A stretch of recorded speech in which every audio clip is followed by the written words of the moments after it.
That's right, folks. Now more than ever, much more than ever. SunsetLakeSebede.com. Use the code LEFTISBEST for 20% off. What can you use it for? Well, I would start with the Relax Gummies. That rather helpful right now. Just about every single person I know is like, hey, do you have any more extra, or should I order more? I'm like, yeah. I'm not saying there's going to be a run on it, but I'm saying there's going to be a run on it. SunsetLakeSebede.com. Use the code LEFTISBEST. You get 20% off. They've got gummies. They've got tinctures. They've got smokables. They've got now new gummies. The Good Night, I've been talking about the Good Night oil that I've been using. They have now that in a gummy form. No melatonin, just Sebaen and Sebede. They also, of course, have the gummies with some THC and also the Delta. But also they've got fudge and coffee. And the thing is, all pesticide free, all great farming practices. They practice regenerative farming. It's all third party tested, so you know exactly what elements are in there, and you can gauge what your body responds to better than other things. They also have great business practices, mostly employee owned, $20 minimum wage, and they are movement partners more than ever. They help with refugee resettlement, carceral reform. They've donated thousands to Planned Parenthood and strike relief funds and food pantries. They've been involved in mutual aid. Just a great company, SunsetLakeSebede.com. Great product, and you get 20% off with the coupon code LEFTISBEST. Now, time for the show. The Majority Report with Sam Seder, where every day's Casual Friday. That means Monday is Casual Monday, Tuesday, Casual Tuesday, Wednesday, Casual Hump Day, Thursday, Casual Thurs, that's what we call it, and Friday, Casual Shabbat. The Majority Report with Sam Seder.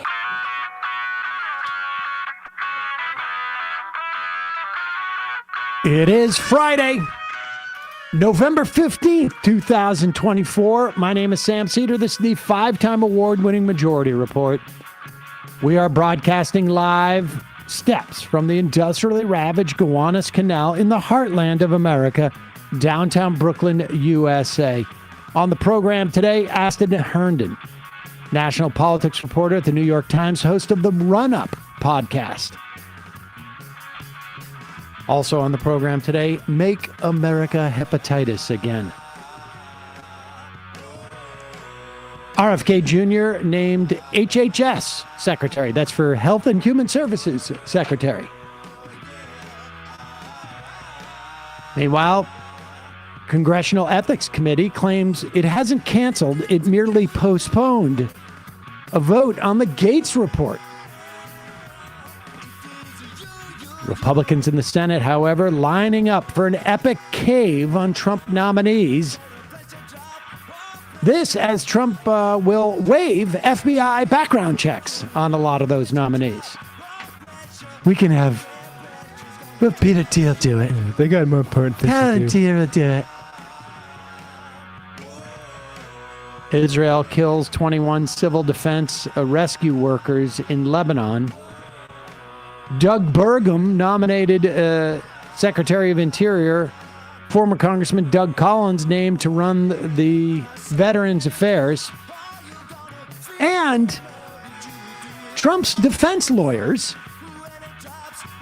named to number 2 and number 3 at the DOJ.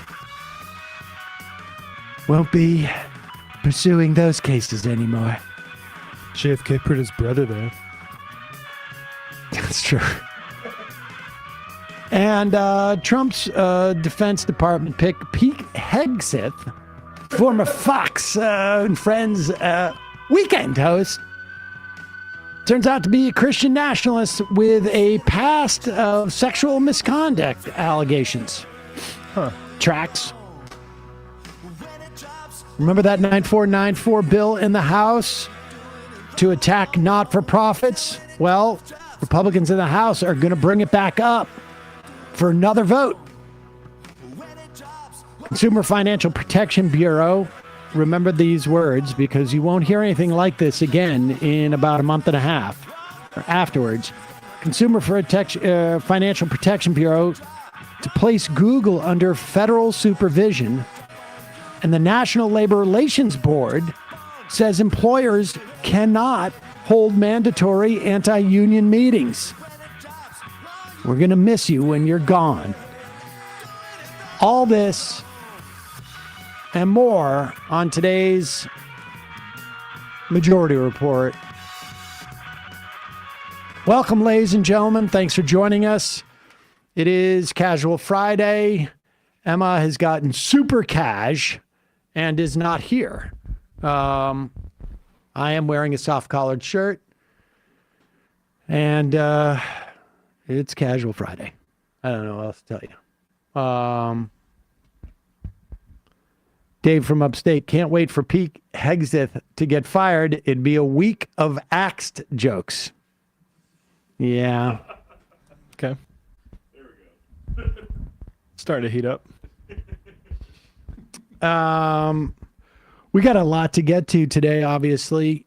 We pre-taped an interview with Astead Herndon, or Astead Herndon, like 5 minutes ago. We just finished it. So it's still fresh.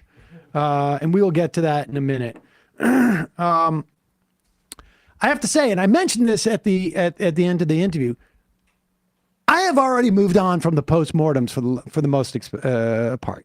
Although I think Stead has a very interesting perspective on this, and I think it's one that's really important to maintain. But you know, we're going to start to orient the show towards both how to deal, you know, both to follow the crap show that is headed our way, to attempt to do what we can to sort of muck up the works. Again, butterfly wings, right? I mean, it's not, there's only so much that we can do, but we're going to do it.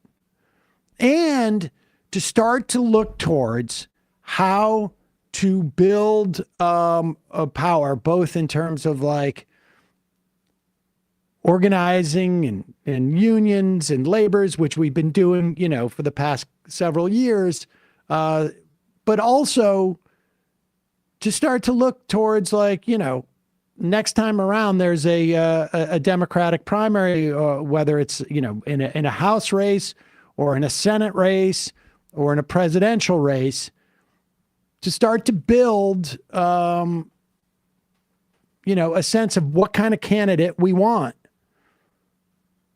We'll talk more about this later, but I think Bernie Sanders had so much success in 2016, in part because there was a draft Warren movement. And it really wasn't, I mean, Warren was just the person that you know, was not involved in that effort. But what it did is it coalesced people with a similar perspective on what government should be. Warren emerging kind of like Lena Khan in that, like, a progressive wing of Obama's administration that had the right enemies and was doing policy in the right way. I mean, she also, people forget, like, but she was one of the first people to support Occupy Wall Street. And, you know, people can have different perspectives on ultimately, you know, what her politics, at least in terms of like, you know, movement politics, represented. But the issue set that people rallied around, and she was clearly, almost like definitionally, like a surrogate, right? Because Sanders was able to pick up that mantle and frankly, it probably expanded. But to have a core of people who have organized around a certain like issue set that is general enough that you can pick people, suck people in, that's going to be helpful. And that's something to be thinking about over the years to come. Now, maybe it's around like a Sean Fain. Again, that person doesn't have to run for that movement to be helpful in whatever, however that movement can be expressed. So we'll be talking about that stuff in a bit. In the meantime, I don't know if I need to put a disclaimer, but there was a time where RFK and I were, at the very least, I don't know if we were friends. We didn't, hang out, but we would exchange text, and there were times where we were, sort of friendly, and I don't know if we ever really had much social interaction, a little bit over the years. But I used to work with him. He was supportive of me at Air America publicly in a way that was pretty funny. His politics have changed. I think he would be the first to say that. Are there some things that he calls for that I would agree with? Like, I am very excited for him to get all of the chemicals out of our food. I am very excited for him to disempower big pharma in some ways. I am very excited for how much of a crap storm that will create amongst Republicans whose, big chemical and big ag supporters are going to potentially. I'm excited for the wedge issues. And we'll talk more about this and, and develop some ideas about around this. I'm not excited for the increase in polio, the increase in measles, the increase in hepatitis, the increase in dental infections that very well may come with a Kennedy Health and Human Services administration. But this I also found fascinating because on some level, let's start with this. This is Jared Polis in August of 25th of 2024. He is responding to RFK Jr. on Fox News. I'm going to be campaigning actively with Trump. I want to make America healthy again. President Trump, and this is back in August when RF Kennedy basically went to the Harris campaign and they said, we're not interested. And then they went to the Trump campaign and said, well, you make me in charge of getting of the iron lung constituency. And Trump said yes. Highly transactional, which apparently RFK is looking to get rid of in our agencies. Nevertheless, here's Jared Polis, who at that time, and remember, this is all the way back in August. So this is almost, let's see, October, September, August. This is almost a full 3 months ago. And Jared Polis said, not sure how bringing back measles and bringing back polio makes anyone more healthy. Fair question to ask. Very fair question to ask. Because one of the keys in immunization and vaccines is you need to get a critical mass of people vaccinated. Otherwise, you allow for the circulation of these diseases to happen. And there are always certain portions of our population that cannot get vaccinated. Maybe they're immunocompromised. Maybe they're too young. Whatever it is. And the vaccines, no vaccines work for everybody. Even, our flu vaccination, we've been doing it for decades and it's been very helpful, but it's rarely more than 60% effective. But it's really important because 60% of effectiveness, if you cover a certain percentage of the population, inhibits the ability of the flu to go around, the virus to go around and get more people sick and get more people dead. And it depends on what the virus is too.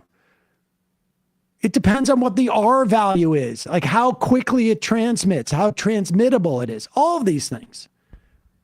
Most people know this already. Kennedy, for whatever reason, has, at least for the past 2 decades, been highly skeptical of vaccinations. That he's an anti-vaxxer.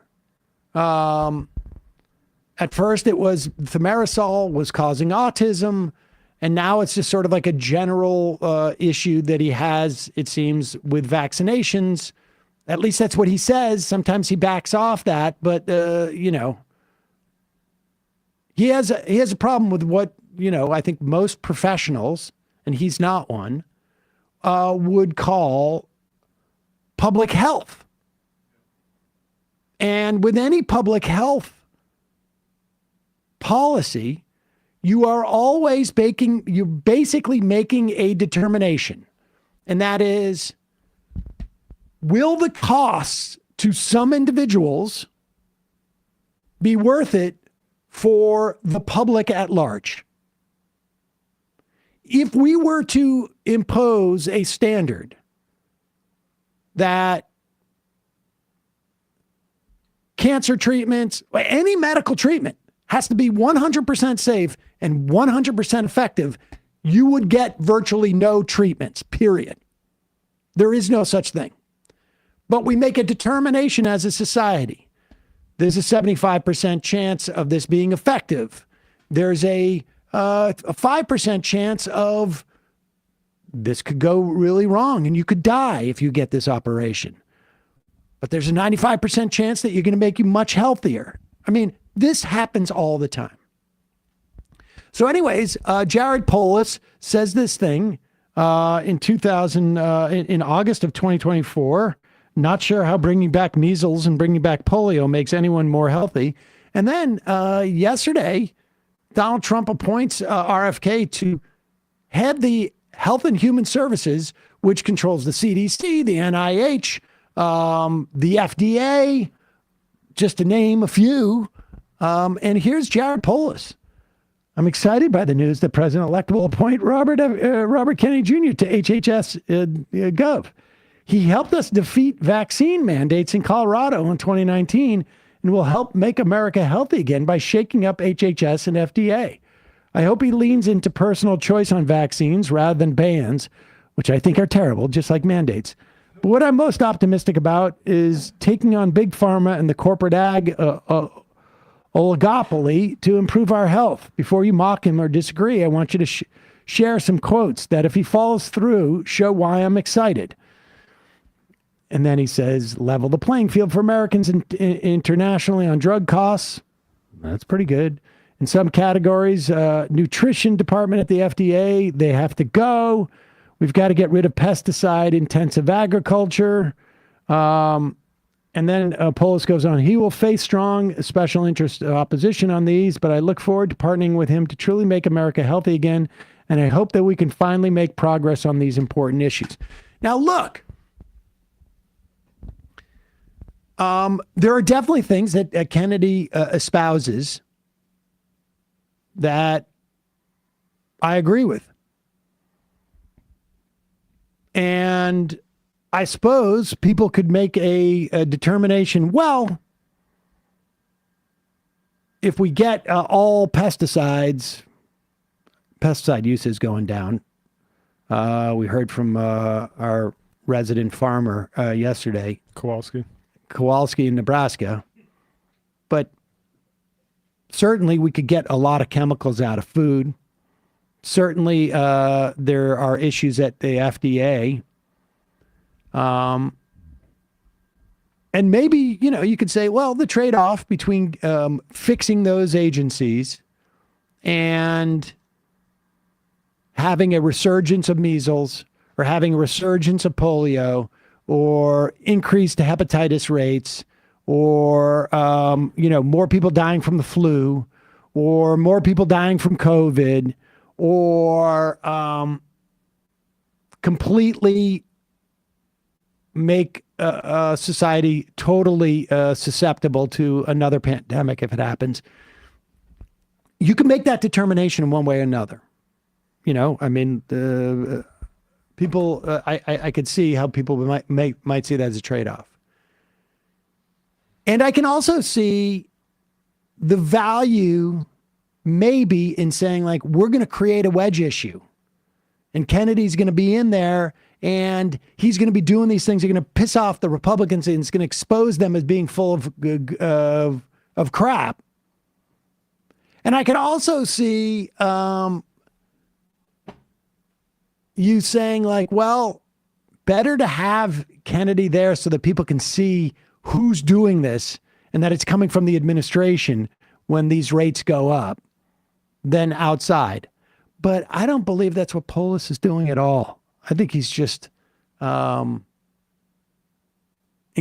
opportunistic and has a sense of libertarian streak in him. And this is something for you to remember. And how do I know? Well, here he is when his advisors go,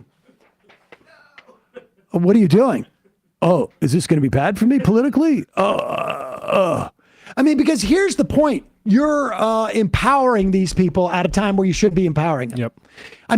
If Bobby Kennedy actually is going forward and pulling chemicals from food and begins to do that, I'm definitely open to providing support for that action.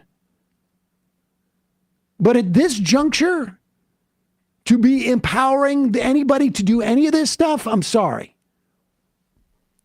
That's BS. And so here he is, Polis walking it back a little bit.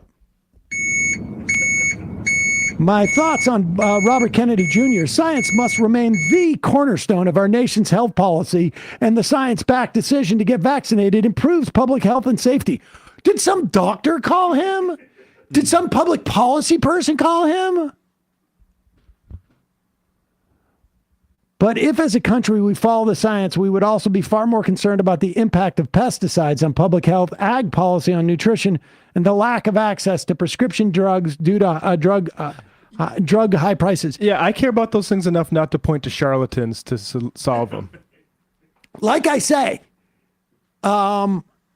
if he goes in and does this and starts to do it, and we're watching, committee hearings, and he's coming up there and saying to, Jim Jordan or whoever's, overseeing this committee, he goes like, we need to get rid of these chemicals. And I urge the entire Republican panel to vote for me. When that happens, then I'll retweet Bobby Kennedy and say, this is a good idea. But until then, who are you kidding? Who are you kidding? The first thing that Kennedy is going to do is undercut vaccinations. I'm sorry. This is why I'm for a major shakeup in institutions like the FDA that have been barriers to lowering drug costs and promoting healthy food choices. Lest there be any doubt, I'm vaccinated, as is my family. I will hold any HHS secretary to the same high standard of protecting and improving public health. Well, you should come back out for some mandated vaccinations because it's important. But that aside, this notion of like the one inhibition to our having better policies about this is a function of who's running HHS. This whole notion of like, it's not about parties, it's not about political movements, it's not about any of that. Give me a break. This is baby brained. And I'm glad his consultants made him walk it back so viciously, because it just goes to show you watch out for this guy. It's putting people in danger. Ezra Klein had a quote from him a few days before Kennedy was picked. I get vaccinated myself. I did that publicly last week for the flu and COVID. But if you can't convince people with the data, then they have the personal freedom not to. And they says, our bodies, our choice applies not to fetuses. That slogan doesn't work with viruses. Our body, when you say our bodies, like, no, actually, that's why we need vaccinations, because like not getting vaccinated can lead to, I don't know, look what happened in American Samoa with measles. And I mean, just look at what happened with polio before vaccinations. I mean, there's a reason why the one thing that was allowed to happen in Gaza, the one thing that was allowed to happen in Gaza was polio vaccinations during this. There was a couple of times, obviously, where the Israelis, blew up the tents and made it more difficult. But the one thing, even the Israelis understood, like, they don't want a polio outbreak down there because a couple of soldiers bring it back.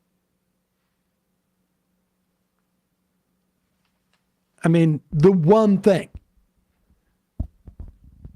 Here is apparently Josh Green, governor of Hawaii. I don't know. Is this guy a doctor? He seems to have really been fairly astute on this. But here is Josh Green, governor of Hawaii, a little bummed out about his buddy, Jared Polis.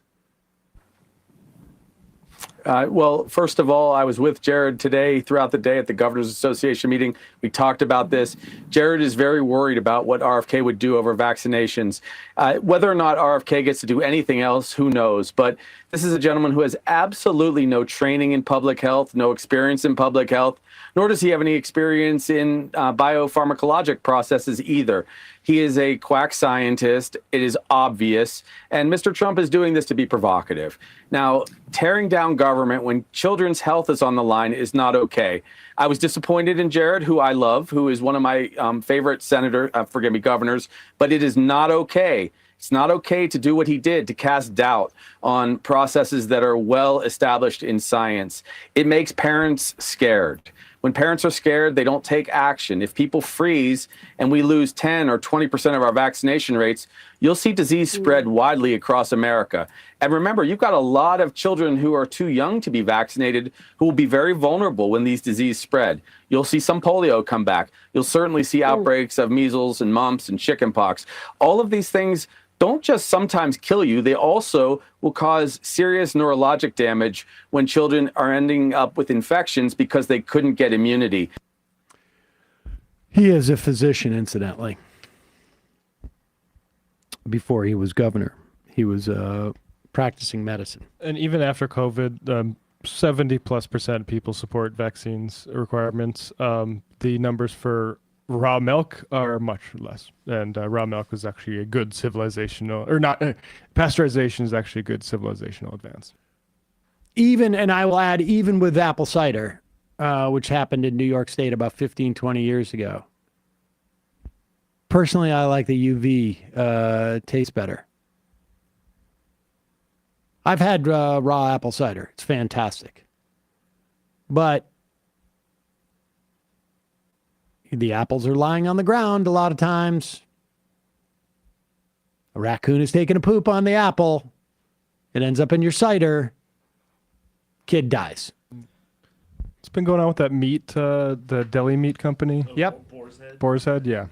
I mean, maybe roll the dice. Maybe society needs like a reset. Every couple of years, you need to have like a huge swaths of people die to be like, oh yes, this is why. Yeah. Gamble on basketball, gamble on elections, gamble on the food you eat. There you go. Folks, holiday season just around the corner. We want to spend less money. We want to have less stress. I've talked about how I have, subscribed to ready-made meals as a way of saving time, but also there are times where I want to cook. model for my kid that dad doesn't just have like breakdowns all the time and isn't always complaining about being exhausted. Sometimes he cooks. And the easiest way for me to do that is HelloFresh. HelloFresh makes mealtime nearly hassle-free. It's delicious.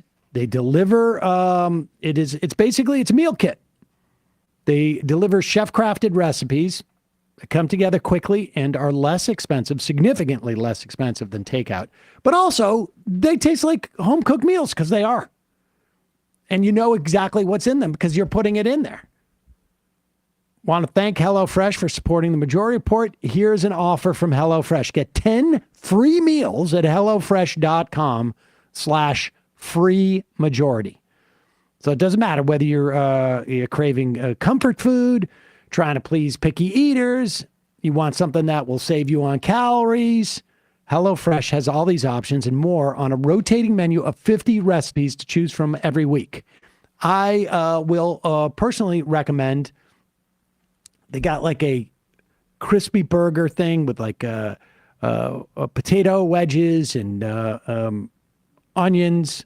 Awesome. But also, my favorite is the sweet chili beef with some greens in it. It's a bowl thing. That's my new thing now. I'm only doing bowl meals. And that's 20 minutes it took. Step out of your recipe rut. Make fun, flavorful meals without needing to hunt for specialty ingredients. HelloFresh's pre-proportioned ingredients means less food waste. You can customize recipes so each meal is just the way you like it.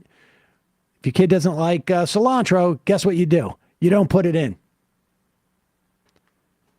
They have options available to trade or upgrade proteins or swap out the side dishes. Plus, HelloFresh has a whole market of over 100 add-ons like desserts, quick breakfasts, snacks, a whole lot more. This month, they even have Thanksgiving items to help wow a crowd with minimal effort on your part. You don't have to tell anybody. I don't know if my kid realizes, like, I don't go to the supermarket for this. I get it. I unpack it, put it in the fridge as if I just gone by it. Get 10 free meals at HelloFresh.com/free majority, applied across 7 boxes. New subscribers only, varies by plan. That's 10 free HelloFresh meals just by going to HelloFresh.com/free majority. We'll put the link in the podcast and YouTube description. Also, as I get older, I have learned the value of design to some extent. I take my furniture more seriously. I realize, like, okay, I'm not moving around like I used to. And so I'm going to invest in something that looks good, but it's not going to be crazy expensive. Article believes in delightful design for every home. And thanks to their online-only model, they got some really delightful prices, too. They have mid-century modern furniture, which is a little bit of my jam. Coastal, industrial, Scandi, which is also my jam. Boho, I'm not even sure I know what boho is. Designs make furniture shopping simple. Article's team of designers are all about finding the perfect balance between style, quality, and price. That's the other thing. I got a beautiful queen-size bed frame from like a white oak with a headboard. It's gorgeous. And it was very reasonably priced. And I'm done now for the rest of my life. I mean, obviously, you got to get a mattress, which I also got through Article. They're dedicated, thoughtful craftsmanship that stands the test of time and looks good doing it. Article offers fast, affordable shipping across the U.S. and Canada. This is the other thing. The shipping thing was amazing. They track it. They tell you a window, so you don't have to wait 12 hours for it. You don't have obviously you don't want the thing sitting on the street. They send you updates every step of the way. Article's knowledgeable customer care team is there when you need them to make sure your experience is smooth and stress-free. Article's offering $50 off your first purchase of $100 or more. To claim, visit article.com/majority, and the discount will be automatically applied at checkout. That's article.com/majority for $50 off your first purchase of $100 or more. All right, folks, going to take a quick break. And when we come back, Astead Herndon, national politics reporter at the New York Times, host of the Run Up podcast. We'll be right back after this. And just a reminder, it is your support that makes this show possible. You can get the show, the free show, commercial free by becoming a member at jointhemajorityreport.com. But what you're really doing is you're inoculating us from stuff like weird YouTube algorithms, from attempts to intimidate our advertisers because somebody doesn't like the fact that we're reporting on Gaza or we're reporting on Trump or whatever it is. Or frankly, in this era, it's happened before. Elon Musk, Peter Thiel. Either or, Mike Cernovich or the likes. I mean, the members are the ones who basically say this show is going to stay alive regardless. And I want to thank everybody who has joined over the past week.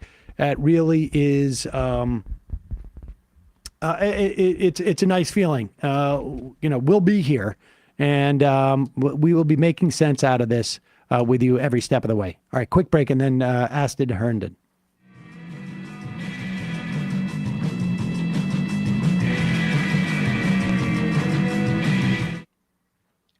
We are back. Sam Seder on the Majority Report. Emma Vigeland off today. Joining me now, Astead Herndon, national politics reporter at the New York Times, host of the Run Up podcast.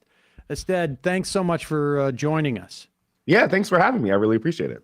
I should say I wasn't headed in the best of places. I was actually heading to my mom's funeral, but I listened to the that episode of The Daily the day after the election that you were on. I guess that you recorded it like at 2 a.m. It was, I mean, the whole thing was, obviously the whole thing was a little bit depressing for me, but also depressing for the country. I want to just turn to that in a little bit, because you're giving some assessments there. And it felt like you were not super shocked with the outcome of the election. And part of that, you did an episode of the Run Up on I guess it was the next day, Thursday the 7th, where you basically just talked about this interview or ran it that you had done with a woman earlier in the year, and that sort of summed up stuff from your perspective. Just give us a sense of what your reporting has been over the past couple of years or so, just so that we get a context for that. Yeah, no, I appreciate you listening and having me on. I mean, so much of our work over the last couple years was based on a pretty basic premise, which is that after the midterms, I kind of saw two parties headed toward nominating deeply unpopular nominees. And so a lot of our work has been dealing and talking to a country that was wrestling with that over the scope of that time. And one of the things that was really clear to us really early was that the Democratic Party didn't realize how much they were a part of that equation. They thought it was just Donald Trump who was unpopular. They thought it was just Donald Trump who people were shocked was returning. And that was definitely true. We heard so much about January 6th, legal cases. How can this guy be coming back? Blah, blah, blah. But right after that was, holy shit, Joe Biden is running for re-election too. Right. And for a couple years, it was just so palpable how they did not see themselves as an equal part of what people were feeling in terms of political systems brokenness. And so when the result came in, it's not necessarily like I knew Donald Trump was going to win, but I knew that Joe Biden's unpopularity and the Democratic Party's unpopularity was a fundamental fact of this race. And it was just a fact they never dealt with. And so whether it was the year and a half of him running, whether it was Harris's refusal to break with Biden, it always felt to me like they were trying to win a race without doing the obvious thing, because it was a change moment and they weren't really speaking to that. So they were basically relying on the country thinking Donald Trump was completely unacceptable. And so that's what the race for me ended up looking like, was this Trump versus anti-Trump thing that they were doing. But it didn't it's not like that really spoke to folks' most biggest concerns. And so because we were doing this kind of 2-year effort of focusing on the electorate in the pockets of the people in the country who are going to decide the race, we were there for a long time. And so what you heard that night was really me feeling like it would be a disservice to the reporting to pretend like this is just a question of Donald Trump winning. Right. It was also a story to me of Democrats losing. And I just didn't feel as if that story had gotten enough attention. And it's a shock to me that it took the result for that, because the data and the evidence for a long time was pointing to the possibility of that result. What okay, and so and it really comes I mean, the election, the outcome was not one thing, but this is definitely like the idea of like it being a double hater election. I think ran deeper than people assumed. Yeah. And just marginally, one person was maybe hate is even the wrong word, because or not. Well, let's go back a little bit though, because what was it in your sense? And going back 2 years may not even provide the answers for this question, but I'm curious as to what your perspective is on it. Like the hating of Donald Trump, I think, people have a pretty good sense of what that was about, right? Like, it could be January 6th for some people. It could be grab him by the P word. I mean, there could be a whole series. He could be a pathological liar. I mean, like there's a lot of reasons. It's at least within the context of this audience, I think it's pretty obvious. What was the genesis from your perspective? And maybe you didn't come across this because it was maybe already baked into the cake by the time that you started reporting on it. What was the genesis of the hatred of Biden? And I mean, the weird and Democrats broadly, Democrats broadly, although they overperformed that in the in terms of the Senate. I don't think it's universal. I think it was really a top of the ticket problem for Democrats. And really, if to answer the question, I think it comes back to a break of trust that Biden did with the rest of the public. It was a misread of the 2020 mandate.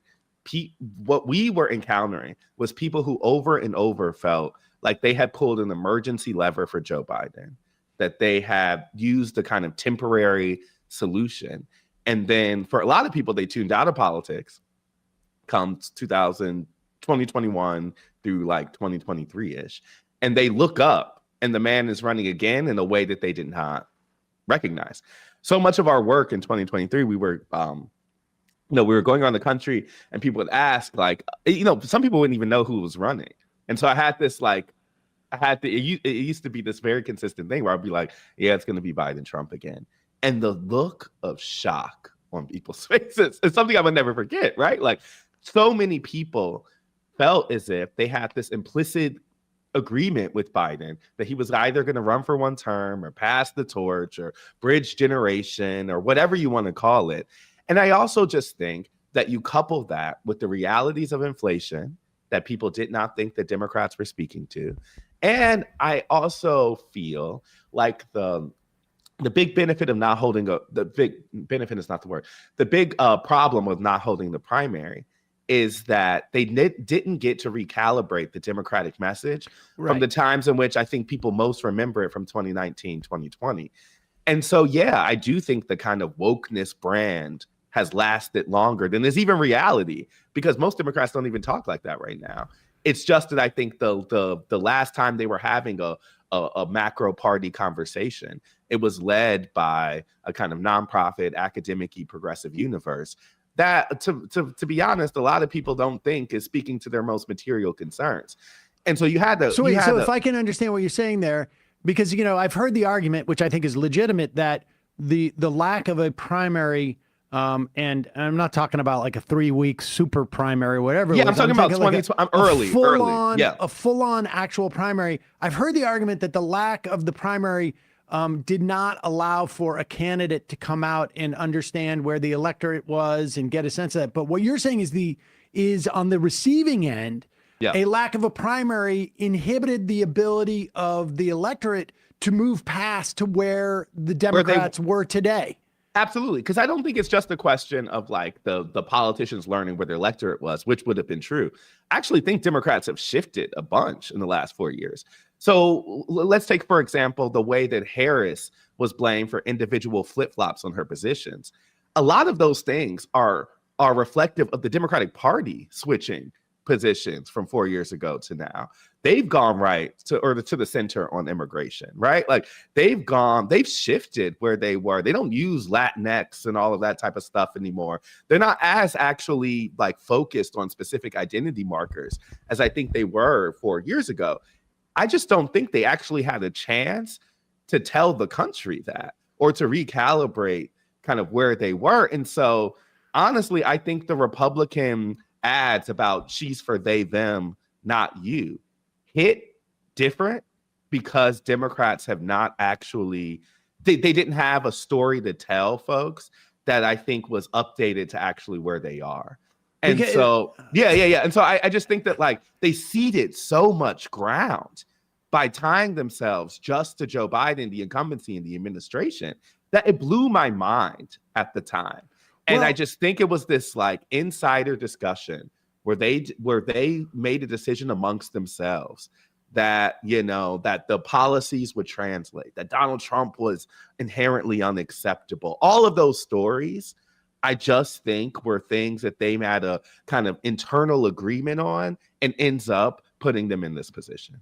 That's fascinating because, I mean, and it makes sense. I mean, because when we're talking about the election now, we're talking about 10% of the people that come out to vote. Like, on both sides, it's almost like taken for granted. But there's a percentage of people, it sounds like you're saying, are basically, we're sort of like politically Rip Van Winkled.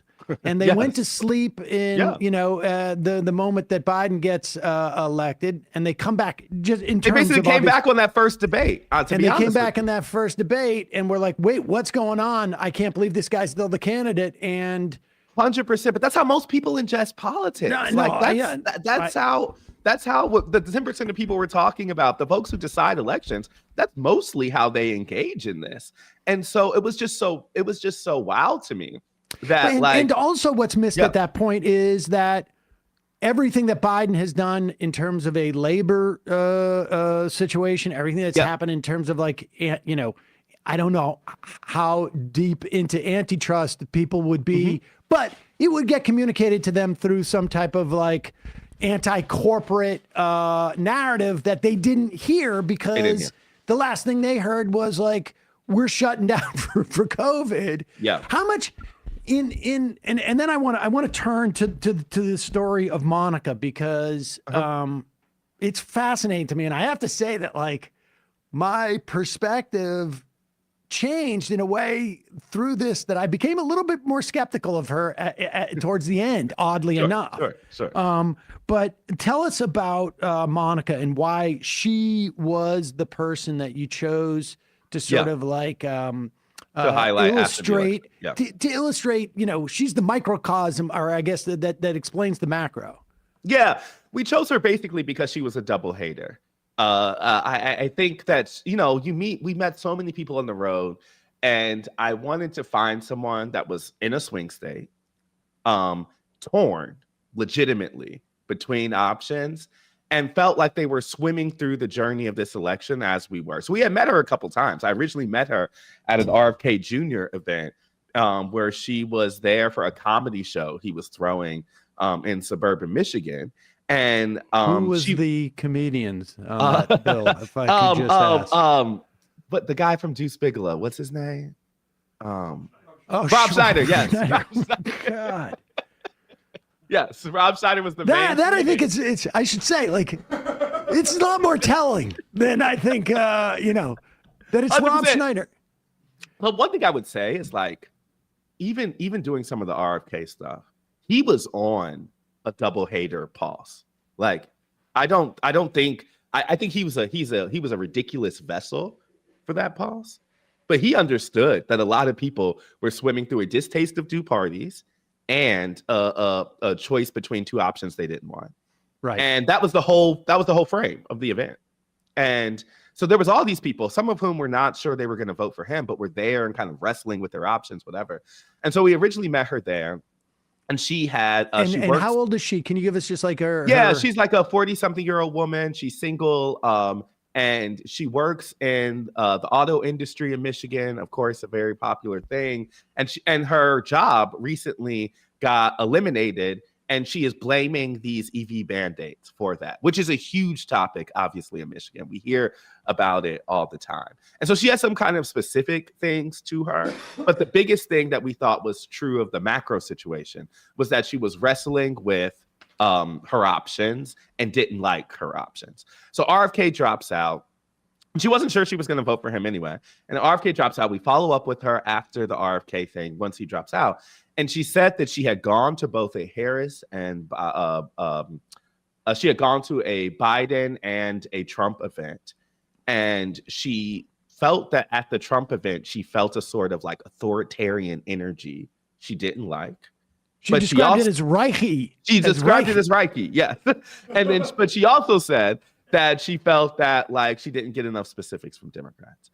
And I know that people feel like those things are not one-to-one. And I get that. And those were the questions, obviously, I asked her. Right. Nazi vagueness. Yes, 100%. Right. Like I that's the reason we posed the questions to her. But all I would say is that is not an atypical type of thing that we hear. We hear a lot of people kind of struggle with their dislike of Donald Trump and their dislike of Democrats. And I would just add that, like, I think there is some sense, particularly I think for like a Times liberally style audience, we used to get a lot of these emails that would say, these people are just inevitable Trump voters. Like, they were just always going to go to him in the end. And I don't really think that's true. Like, for the most of the undecideds, the independents, the whatever you want to call them, they were both real in a way that people, I think, were trying to talk over. But they also don't like Donald Trump. They really don't. And so, like, yes, they do not find him disqualifying, which I think is the big difference. Is like, they don't find January 6th inherently disqualifying, or what he tweets or what he says or whatever. But they were looking for a way out. And one of the things that she expressed in that interview is she would have felt more comfortable with the Democrat that she had felt going through a sense of the process. And I really believe that. We heard from even Democrats who said that they felt like the party hadn't put them in the best position to win this race because they didn't like how the last 2-3 years had developed.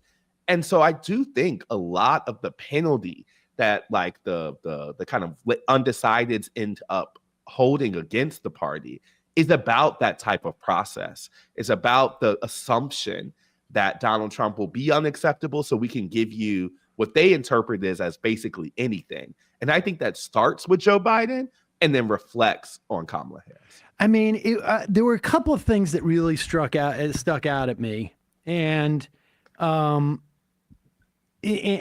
almost like sort of working backwards. I mean, first off, let me ask you this: like, did you ever ask her about unions?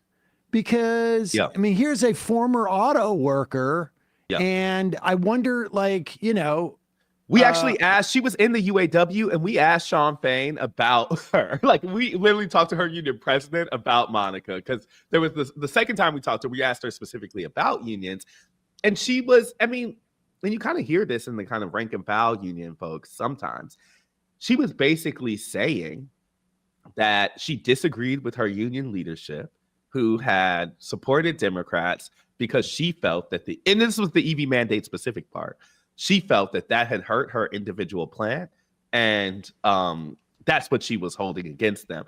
And so when we ended up talking to Sean Fain at the Democratic National Convention, and I was like, hey, I just talked to this lady Monica who's in your union, and whatever. And he gave her a specific message. They followed up with her. Like, all I'm saying is, like, it's interesting to me just because it's a type of person who has so many markers that could lead them to Democrats. Right. And she kind of rejected them along the way. And I don't think that is I don't think that's true for all of those kind of folks who decided late, but that's why I thought she was the right person to ask, because she had actually thought through why she had rejected unions, why like Reiki wasn't enough, right? Like why she cares about abortion rights all the time. We talked about her at the beginning, why that wasn't enough to vote for Kamala Harris. Well, there one of the things that stuck out for me is that of the many was one, she talked about Harris flip-flopping.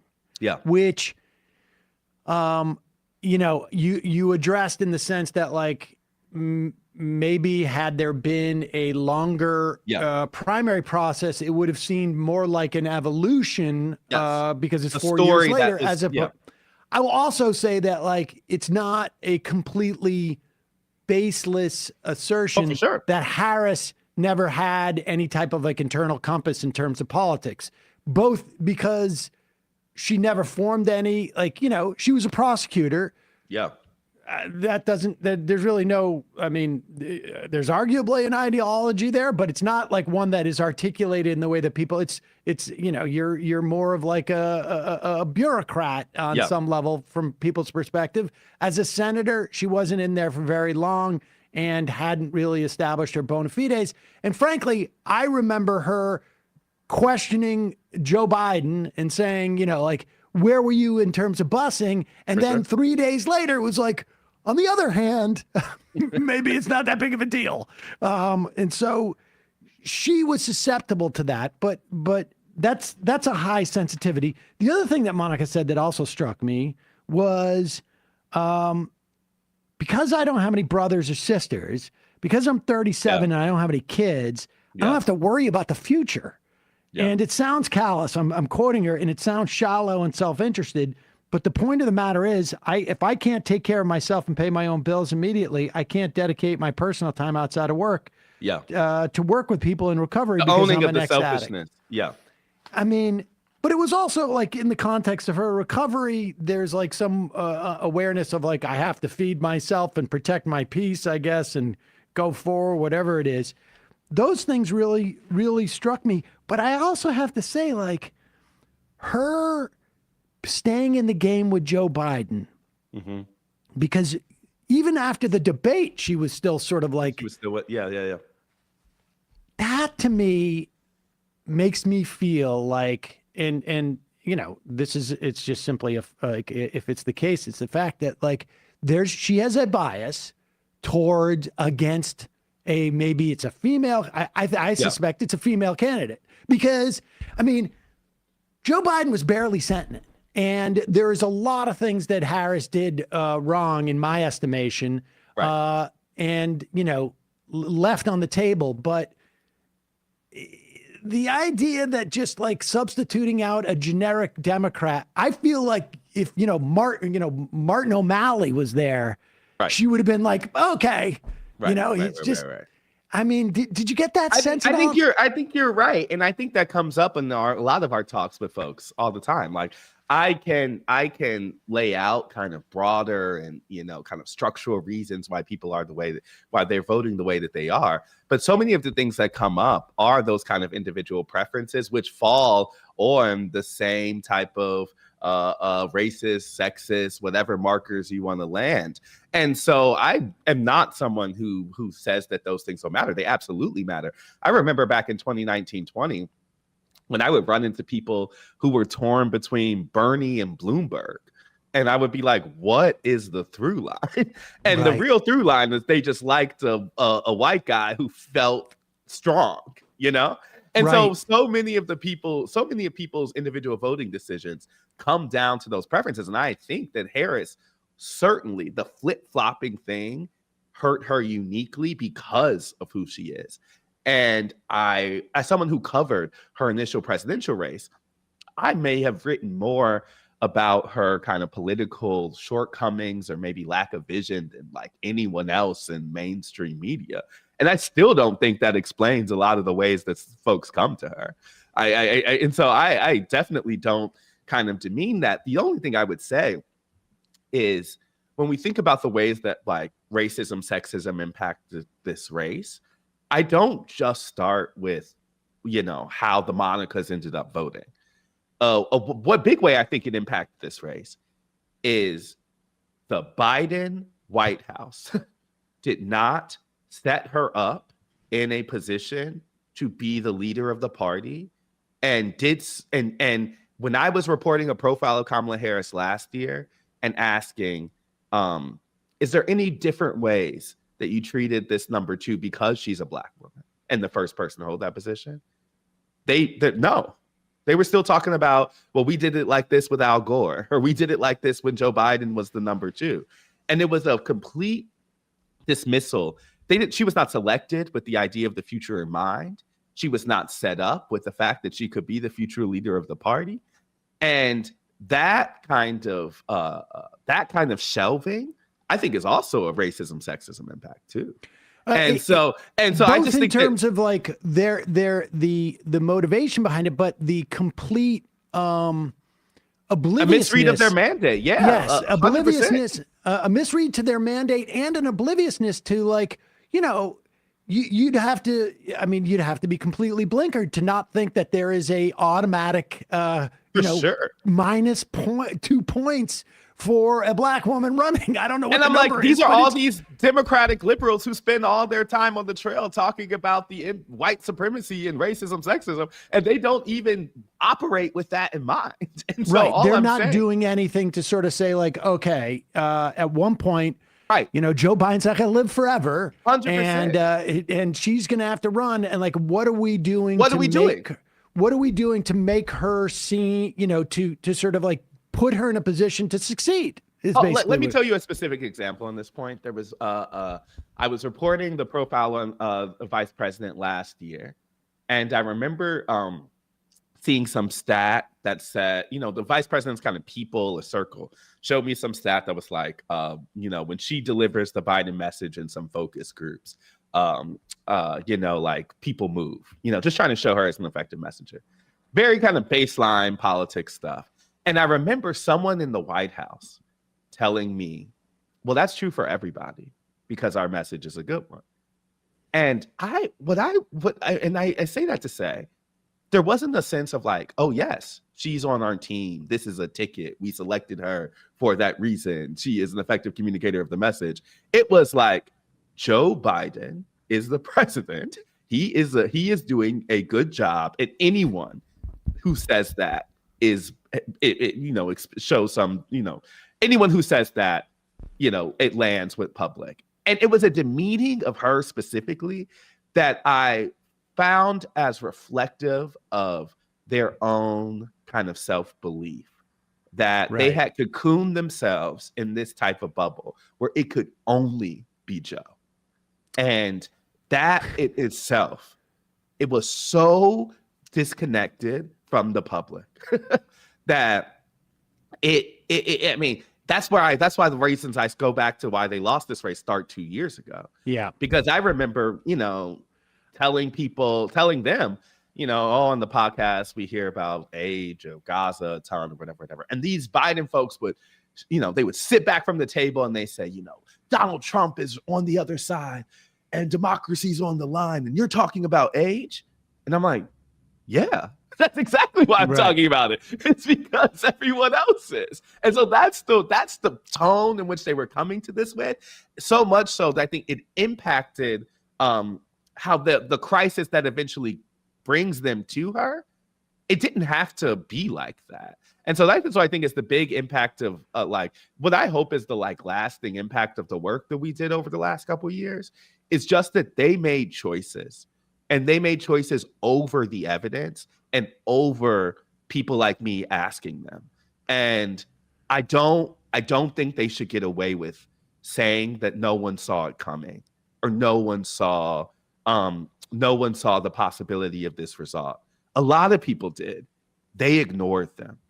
Yeah, I mean, and what's interesting too is I think, for me, the Clinton loss, there was, let's say, a half a dozen but-fors. Yeah. But in this one, it feels like there were a half a dozen things that had to aggregate for this to happen. And, and Biden's hubris and arrogance. I mean, this is who this guy is, and it seems to have bled down to everything. And I think, but I would also go back to even like, because it's interesting. So much of this is not sort of policy based with these people. The policies give maybe sort of like a broader narrative, which they could have like hung a campaign on, but it was inhibited by a lot of this other stuff, I think. But what strikes me as interesting is when you were talking about abortion on the on the night of the election, I guess, or in the morning the next day, and people have mentioned consistently that Donald Trump is different than other Republicans on abortion rights, and I've heard that. And one of the problems that I think was set up, and I've argued it was like in the wake of the American Rescue Act, was Biden reverting back to 1993, essentially inviting the Republicans in to negotiate Build Back Better. They couldn't come up with anything, so inviting Portman and Sinema in, and this whole notion of like you making Donald Trump distinct from the Republican Party and the Republican Party distinct from Donald Trump. It ends up benefiting Donald Trump because nobody believes him anyways. Yeah. And so he's untethered and can say to Muslims and Arab Americans in Michigan, I'm on your side. And to, right-wing Jews in Pennsylvania, I'm on your side. Yeah. And they both end up voting for him. And they both end up voting for him. And because there was such a reluctance to tie Donald Trump to the Republican Party and anchor him here and say like, okay, he may be a vassal, he may be a flip-flopper, but they're not. And the whole Lynn Cheney, that's not only did it not get him anything, that mode of thinking prevented them from basically tying Trump to any set of policy issues that were meaningful to anybody. Yeah, it's a strategy that flopped. It's just not like even every kind of leg of it. And I think Democrats told themselves a story after the midterms because Biden really did succeed. And I think Democrats succeeded in framing those candidates as outside the Republican norm, particularly in battleground states. I think that they just took that strategy nationally. And one of the things that people people do not think Donald Trump, people project what they want onto Donald Trump. And so he's not Carrie Lake, he's not Doug Mastriano. He's someone who people think they know better than what you're telling them. And so a lot of folks, specifically, when I mentioned abortion rights, I think there was a sense that, you frame him and the rest of the party is anti-abortion, he will be punished for anti-abortion. And we were talking to women in Arizona who plan to vote for the abortion rights referendum and Donald Trump.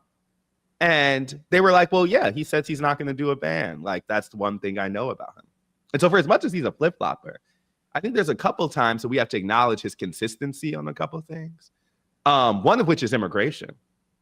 I think the biggest one is for as much as, he has changed policy positions left and right on so many issues, the country is closer to him on immigration now than they were in 2016, and he's been there the whole time. And so when Democrats basically concede the problem of the border and just say, we're the better framers of the solution, I always thought that was a fairly risky thing to do. Right. Because if you think the border is a problem, aren't you voting for Donald Trump? Right. If you think the border is the biggest issue, 100%. You're going to vote for the person who has been saying that for 8 years straight. 100%. And so, I just think that there was some, I said this on the Daily once before, but there's some ways that, I think national or top level Democrats think they're in debate class. And the only thing that matters is being right. And I'm like, yeah, he killed the immigration bill. They're totally right about that. Whatever. But that's not actually how most people go about who they decide they're going to vote for. if they think that that immigration is a big problem, they're probably going to vote for the person who has told them for the longest time in the loudest possible voice that immigration is a problem. Well, and that is completely distinct from who provided the solution or who killed the bill in Congress or whatever it is. And so you can win the actual debate, as she did. Like, no one even Trump voters say that Kamala Harris won that debate, like, but that's not actually the fullest point. And, they just fundamentally did not understand this was a change election. Did not get that people were upset with the status quo. And they don't understand. I think the dynamic that you're talking about is that, like, he was there first.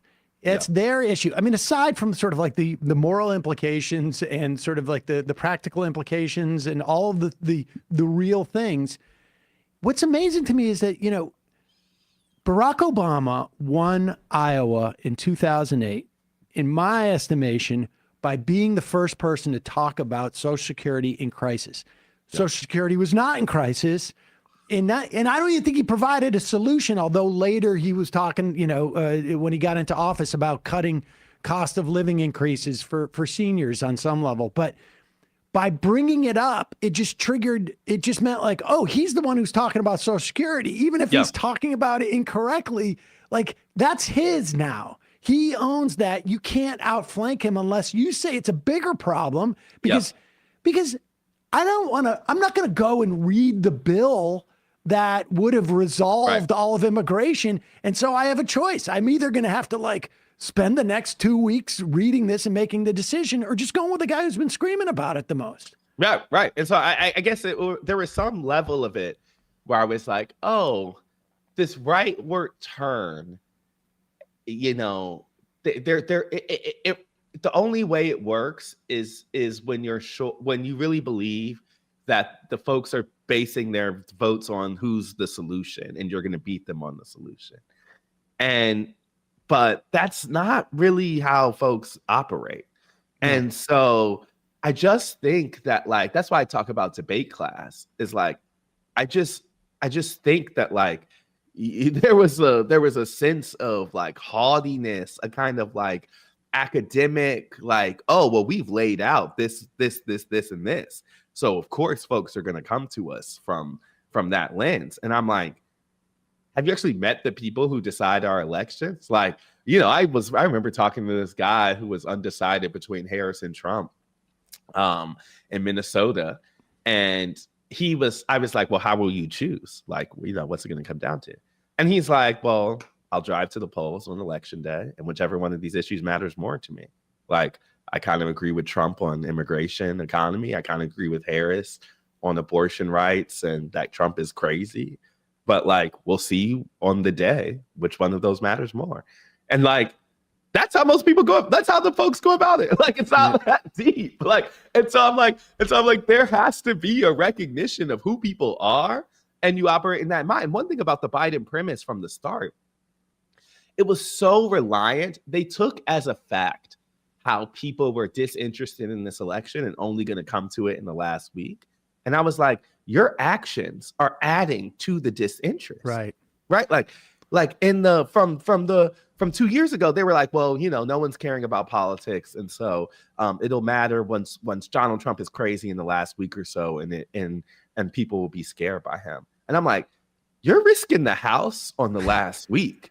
And on his behavior. Yeah, on his behavior. Like, you've just taken it completely out of your own hands. And they were so sure of that. And I was like, isn't this a little risky at the minimum?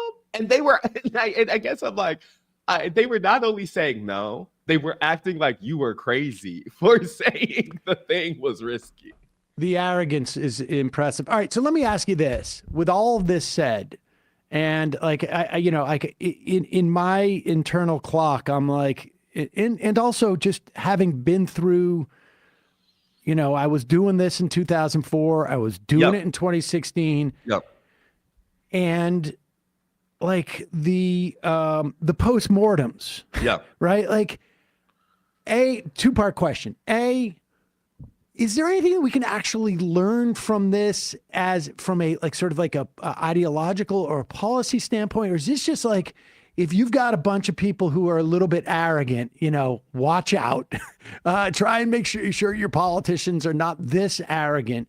And B, like, is any of this based upon that? Like when the guy just shows up, at the poll and says, like, oh, is it even going to be relevant? These postmortems that we're doing now, is this going to be relevant even 2 years from now? I mean, 4 years from now, who knows what this country is going to be looking like and what I mean, in the past 12 days, Bobby Kennedy is going to basically polio for everybody, and Matt Gaetz, who knows what, I mean, is any of this going to matter? I think that's a great question because I'm not sure. I don't think the postmortems that are ideological based are that, to me, like having been up close for the last couple of years, I don't think the lesson for me with Democrats is like they should have been more left or they should have been more right. Like, I think they should have been more responsive to the public. They should have processes that include the public's concern and and don't insulate themselves from that. There was nothing stopping them from recognizing 2 years ago that the majority of their base wanted a different nominee. That was true in every piece of data. That was true in every poll. That was true when you taxed people on the ground. Like the only thing that stopped them was they didn't care. And so like, I actually think that to me, the biggest lesson is not that they, there was some big working class realignment that they couldn't have spoken to. I think they just blocked people out who were expressing that. And so I'm like, I feel like to me, the biggest shift they could make is some form. I think it's a party problem that has to, in the ways that Republicans, we were in the 2020, we went to the winter meetings of both parties right after the midterms. And this is the critical window, in my opinion, of when this shit went left, is a year and a half ago when the Republicans were embarrassed by the midterms and had a pretty open discussion about what they had to do in 2024. That included the Trump wing saying, yeah, we got to chill out on saying early voting and is bad.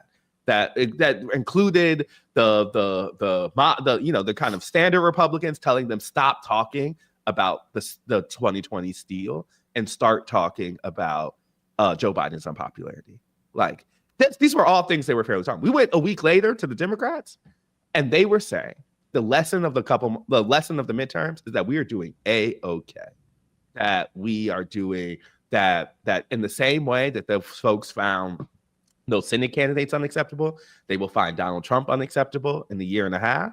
And so the things that you're bringing up, little New York Times reporter about Joe Biden's unpopularity or about his age or about all of that stuff, all of that will not matter.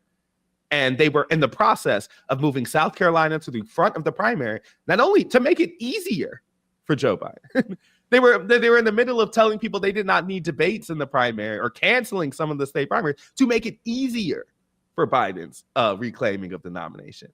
And so that lack of responsiveness, Republicans work from the premise of supporting and appeasing their base and making the rest of the people, be it the Nikki Haley's of the world or who else, go along with it.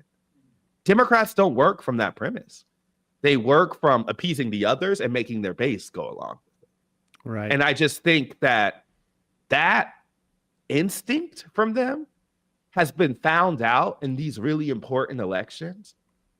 And I just don't think that and so to me, that's the biggest postmortem is how do they create a process or how do they install people or how do they have a party that actually listens and responds? Because more than an individual policy, I think that was what I saw over the last couple of years. They did not care about any input of evidence that was not what they believed. The whole Dianne Feinstein thing is in many ways like a perfect illustration of what the dynamic was. And we just got it again with this. I mean, at the end of the day, I think it really comes down to, could they have convinced Jill Biden to basically say, that Joe, but if everybody had agreed early on these party apparatchik, we're just not going to go along with it. It's going to be humiliating. But they were there before the midterms. I remember the Yeah. summer of 2022 when a whole bunch of people were talking about how Joe Biden's unpopular, about how they're in the trouble for 2024, all of that type of stuff. And then they got after, and they move with the level of self-preservation that matches what their ambitions are going forward.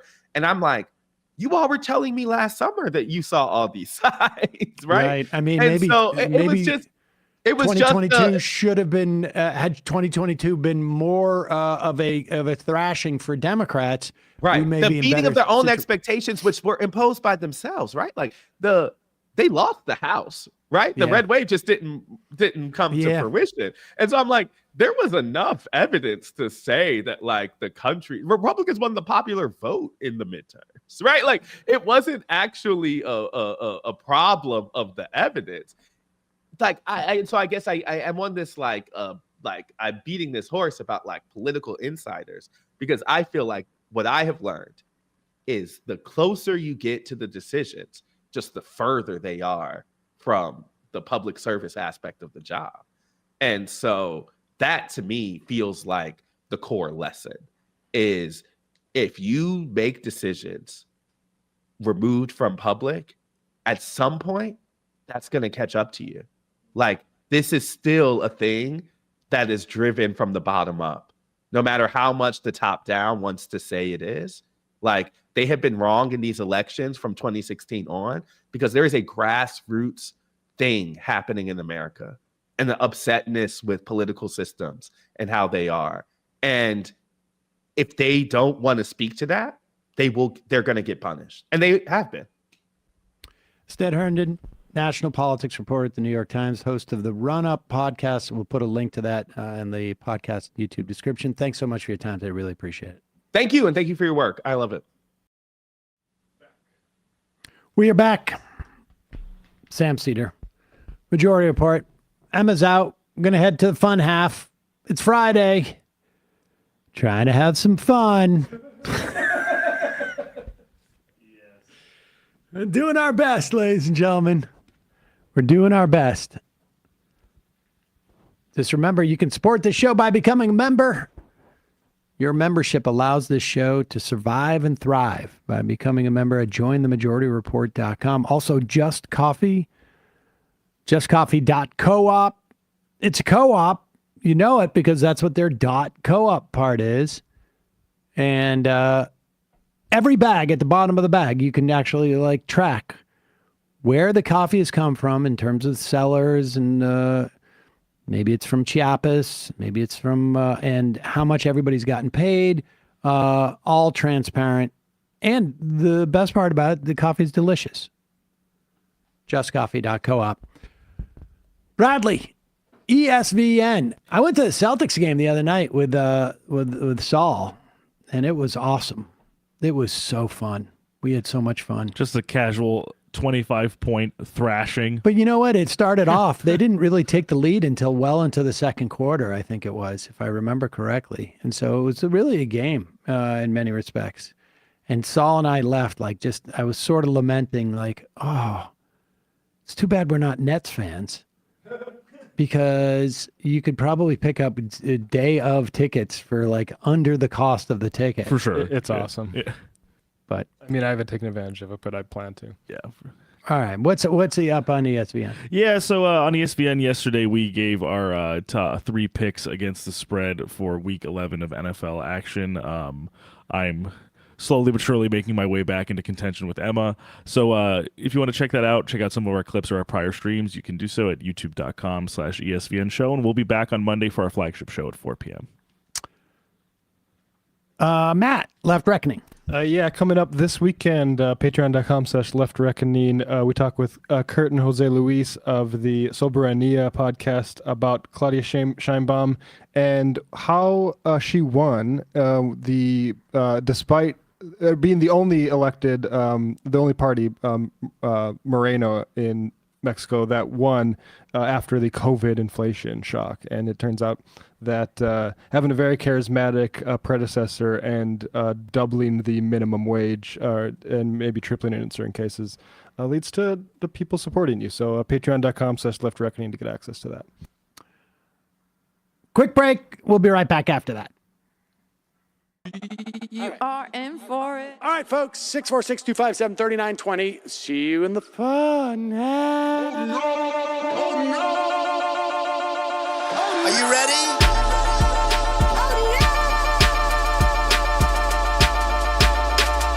Who sent us this? Alpha males are back. Boy is back. And the alpha males are back. Just as delicious as you could imagine. The alpha males are back. Boy is back. And the alpha males are back. Just wanna degrade the white man. Alpha males are back. I take all of it to my throat. Alpha males are back. Snowflake says what? The alpha males are back. You are a madman. And the alpha males are back. Oh no, Sam Cedar! What a fucking nightmare! Bring back DJ. Yeah, or a couple of them. Just put them in rotation. DJ Danner. Well, the problem with those is they're like 45 seconds long, so I don't know if they're enough of a break. That's fucking nonsense. You see white people doing drugs that look worse than normal white people, and all white people look disgusting. And the alpha males Psych. Fuck them. Snowflake says what?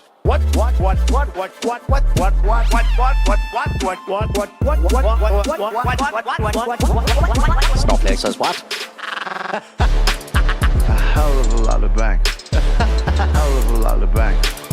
A hell of a lot of bank. Okay, I'm making stupid money. Hell of a lot of bank. A hell of a lot of bank.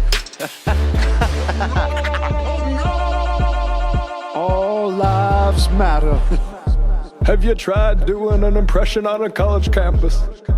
I think that there's no reason why reasonable people across the divide can't all agree with this. Psych. and the alpha males are back. And the Africans are black African, and the alpha males are black. And the Africans are back. When you see Donald Trump out there, doesn't a little part of you think that America deserves to be taken over by jihadists? Keeping it 100. Can't knock the hustle. Come on, fuck 'em. Things I do for the bigger game plan. By the way, it's my birthday. Happy birthday to me, Jew boy. I have a thought experiment for you. And the alpha males are back. Africans are black. Alpha males are black. Africans are back. Come on. Come on. Someone needs to pay the price for blasphemy around here. I am a total pussy.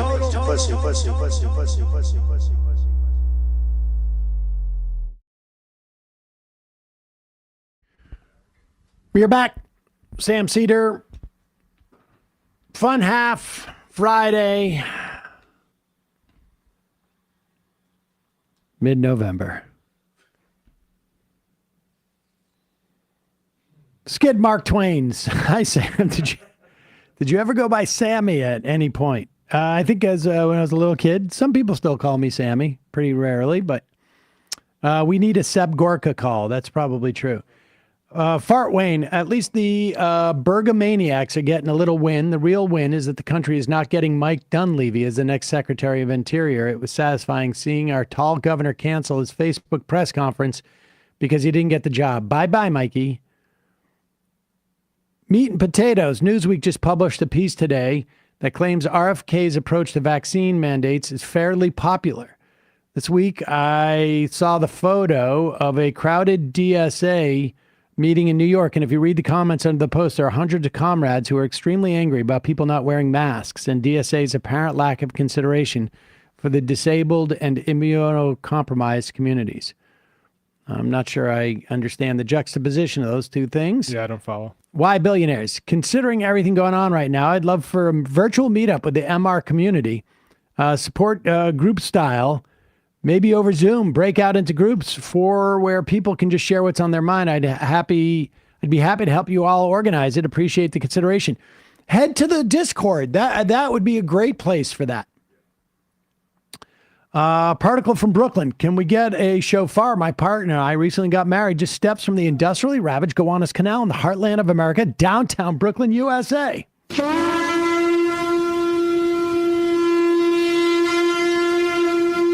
I am Mexican, and I wish you guys would contrast your pro-Mexico government talk with the amount of evidence that exists that these same government officials have been taking drug cartel money. Poorest Mexicans have been suffering under these so-called populists because they allow the cartels to control a lot of those rural and farming areas. I think the cartel issue is a extremely hairy one, but I would say as far as the quality of life for poor Mexicans, it has gone up under AMLO. The Dutch government is about to fall again after so many times in the last few decades. It's time for the international community to ask the real question. If the Dutch can't run their own country popularly, maybe they shouldn't. Have you read my email? Biden, my time. Do you think of the chances that Tucker Carlson will become the czar of Demon Defense Department? Meat and potatoes. The grocery store by my house sells raw milk. I've tried it a few times. I mean, I'm sure it tastes good. And 99 out of 100 times, it's okay. Maybe. I don't know what the percentage is, but there's a reason why they pasteurize it. And it's not because, the pasture lobby was making big money off of it. Although I'm sure maybe the processes they do by this point, but it was probably because they were finding that there are bacteria in the milk that can seriously injure a person. Yeah. I mean, specifically many of the salmonella illnesses were traced back to Fresno supplier called Raw Farm, a self-identified seller of raw or unpasteurized milk, cheese, and cream. At least 165 illnesses to raw milk as of February, according to the documents. Nearly 40% of cases were reported in children under 5, and 20 people were hospitalized. Data after February was not provided. So these kids have to pull themselves up by their bootstraps. It's child abuse. I'm sorry. I think it comes from like people who are generally more affluent. That I guess you have the luxury of maybe giving your kid diarrhea. Bartlett, did you see the recent report from the NIH on fluoride? I did, yes. They concluded with moderate confidence that fluoride levels of 1.5 meg per liter of water has a direct negative effect on the IQ of children both in and out of the womb. The U.S. limit is set at 0.7 and the WHO limit is 1.5. Not in favor of removing fluoride, but considering how much is added in processed food or the unknowns of bottled water, does this seem a bit concerning? No. I mean, I think there needs to be more research. I don't know if fluoride, I don't know if fluoride, like lead, aggregates, mercury aggregates in your system. I don't know if fluoride stays in your system or washes out. If it washes out, then I think it's less of a problem. But if there's evidence that it aggregates, I think, I could see, saying like, okay, pregnant women should, inhibit their fluoride intake. Something for an expanded EPA to look into. But but again, like you say, you don't want to get rid of it. Can it be tweaked? The fact that the research is going on from the NIH indicates to me that the research is going on from the NIH. They're doing work on this. Big fluoride is not inhibiting that work. Like the oil industry or something like that. Snarkorsky just stopped at a rest area off I-80 in Adair County, Iowa. Plaque commemorating the birthplace of Henry Wallace. Would have been a much better president than Truman. We're traveling to Moline, Illinois for a basketball game between Iowa and Washington State. All right. Norm Chomsky. Sam, is your back acting up? You need a stand-up desk or more gummies. Yeah, I just got a little sciatica today, but part of it is, frankly, it's been a relatively stressful time. I haven't been doing my stretches and exercises in the way that I want to. Yeah, I stopped exercising the last week and a half. And I've been eating such garbage. Drill. Matt Stoller and Zaid Jalani both seem to think that Matt Gaetz might keep on Lena Khan and be good on antitrust. I feel like that's probably just naive.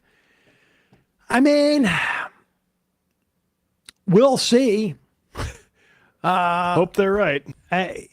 Let's put it this way. I don't think it's up to Matt Gaetz. My tendency to think is if Donald Trump gets a phone call from somebody who says, get rid of Lena Khan, I think Donald Trump is going to get rid of Lena Khan. And I don't know that there is enough political power in the Republican Party to protect Lena Khan from Donald Trump.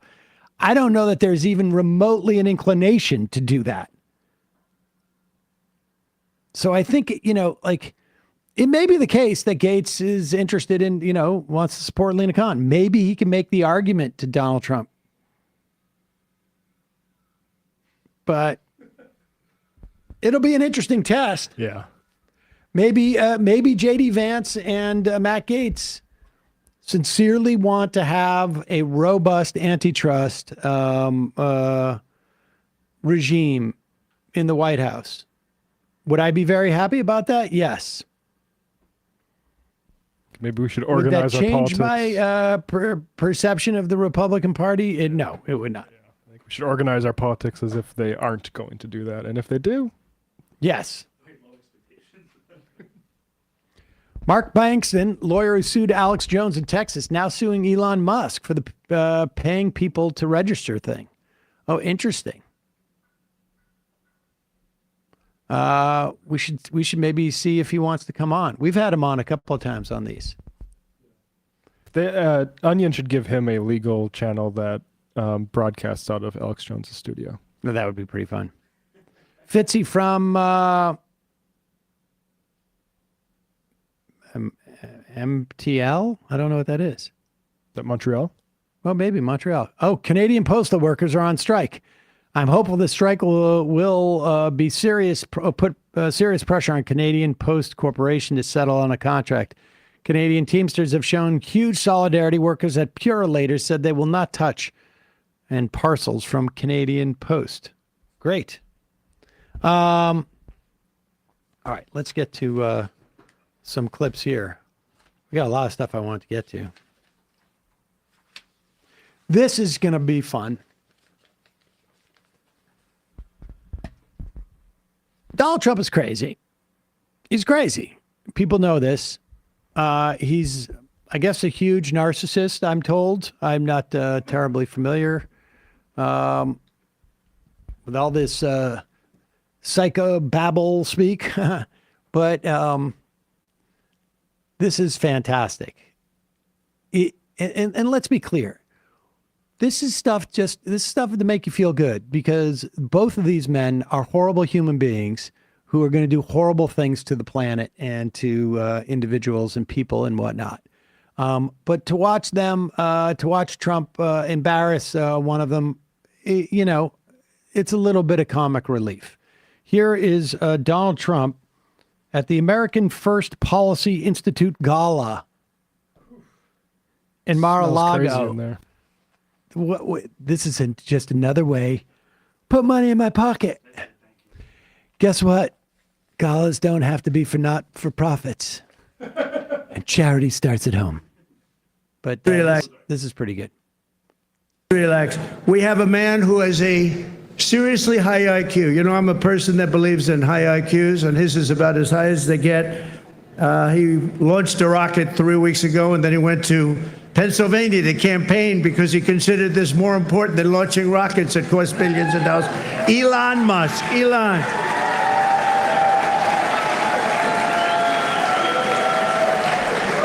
What a job. What a job he does. And he happens to be a really good guy. You know, he likes this place. I can't get him out of here. He just likes this place. And you know what? I like having him here, too. He's good. He's done a fantastic job. Really an incredible mind, and he's an unbelievable entrepreneur, sort of everything. I'm asking him, what do you do best? And we were not able to figure it out, but it's a lot of things. Relax. Jack of all trades. Now, this was get that this piece here. This was on yesterday, but on Wednesday we're starting to see a little bit of a pattern. This is on Wednesday. During his first meeting with Republican lawmakers on the Hill as president-elect, Trump asserted his power over Musk, mocking the tech billionaire for sticking around so long. Elon won't go home. I can't get rid of him, Trump said Wednesday, until I don't like him.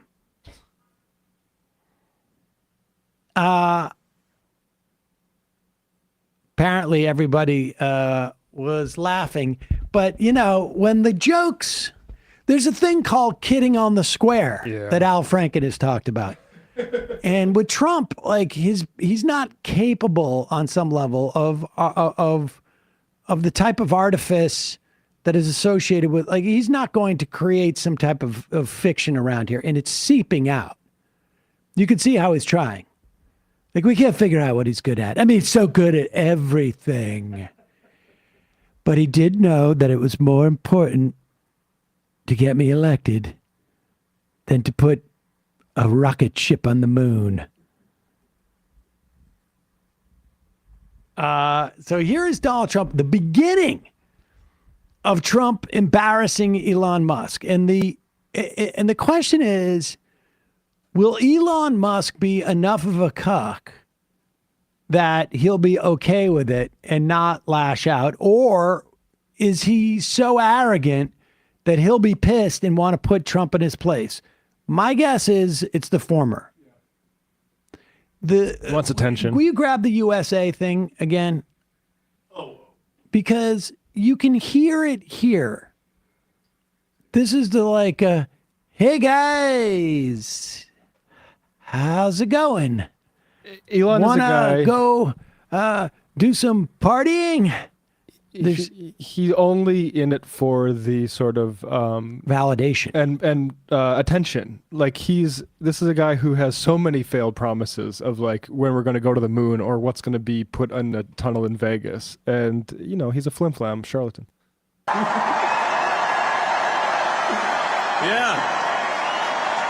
I mean, this is the kind of positive energy that America is all about.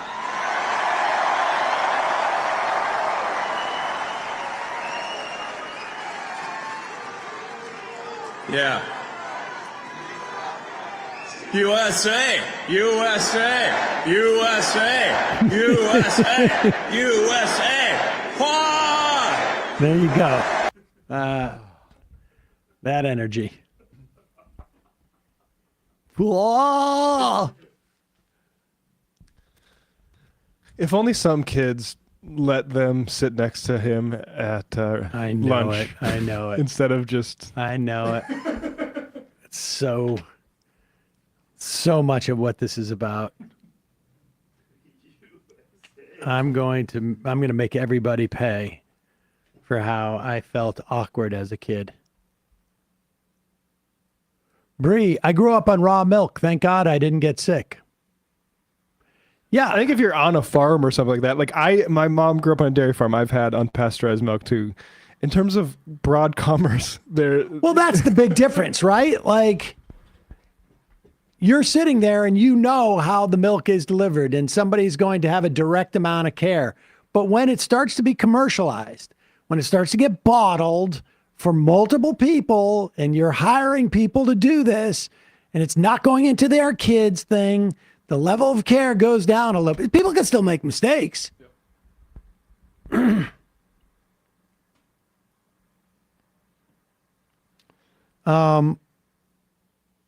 This is one of those classic Dawn lights on Marblehead moments. Is there a single thing about Matt Gaetz that we don't know at this point? I mean, yes, okay, everybody's waiting for this ethics report to come out. But Kevin McCarthy, the former Speaker of the House, the former leader of the Republican Party, is on record on video in public saying, I got kicked out of the House because this dude wants to have sex with 17-year-olds. We have like Mark Mullen. Do we have that guy, Mark? We played yesterday. Where the guy, and the old one, right? Where he's like, the guy's walking around with videos of him, you know, of the 17-year-olds he's dating and talking about, like, you know, he's injecting crushed Viagra, you know, directly into his nutsack. I mean, we have a good notion of who this guy is. Apparently, Trey Gowdy has not been paying that much attention. Senator Joni Ernst says he's got a lot of work. He's got his work cut out for him. Lisa Murkowski says not a serious candidate. What kind of headwinds is Matt Gaetz looking at? Well, less now that he resigned from the House. They were getting ready to drop a scathing report on him. House Ethics Committee had been investigating him for a long time for a lot of things. But I'm sure these senators are going to give him a chance. They're going to want to read that ethics report. They're going to want to read the investigative file that the FBI and DOJ accumulated on him when he was under investigation for deep state sexual related crimes. So they're going to want to know all of that. I give the president tremendous credit. John Ratcliffe, Mike Waltz, others, absolute A-plus picks. The more you get to know Pete Hegseth and Tulsi Gabbard, the more you're going to like her. The more you get to know Matt Gaetz, the less you're going to like him. I'm going to be really surprised if he can get confirmed. Right. And so would I, especially after how he blew up Kevin McCarthy. I had no plan B. Here's my theory. They're wrong, and everybody is going to go through that Senate. That Donald Trump is saying to those Republican senators, I'm not giving you anyone. None of these are for you. They're all for me. Except for maybe Bobby Kennedy. Who cares? He's going to be a headache anyways. I like the no vaccine thing, but I have friends who make deadly chemicals for a living, so. Turns out the deadly chemicals people have a lot of money. I didn't know. When he said get the poisons out of food, I thought just people were putting poison. I didn't realize people were making money off it. So Kennedy can go, but the rest I think are going to stay. There's all these poisons out there because of government regulations. Too many regulations. Here is Tommy Tuberville's here basically saying, you know, let's see what happens if you try to oppose any of these nominees. Matt Gaetz get the votes in the Senate? I don't know. You're finding all the swamp creatures coming out right now. Everybody's got an opinion up here, but at the end of the day, President Trump was elected by an enormous vote, and he deserves a team around him that he wants. It's not us to determine that. We've got 53 votes in the Senate. We can confirm with 51. I've already seen where a couple of them says, I'm not voting for him. Wait a minute. You are not the United States of America. You have one vote in the U.S. Senate. You do not get an elected president. Vote with President Trump. This is the last chance we're going to have of saving this country. And if you want to get in the way, fine. But we're going to try to get you out of the Senate, too, if you try to do that. What parts of Trump's agenda? I mean, none of this I find particularly surprising, I should say, but there is a reason why they vote. Presumably, if there's a reason why they vote to confirm and consent and advise on your nominees, it's because they may decide against it.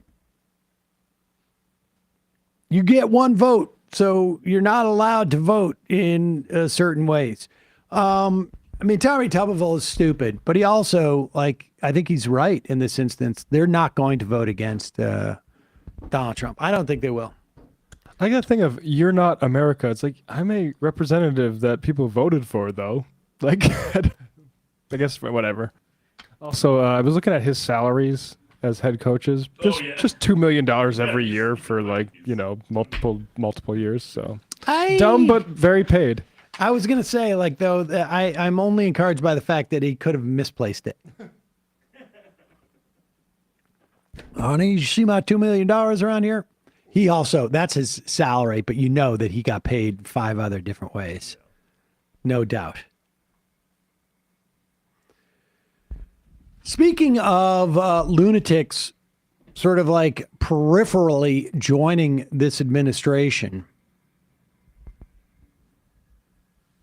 Vivek Ramaswamy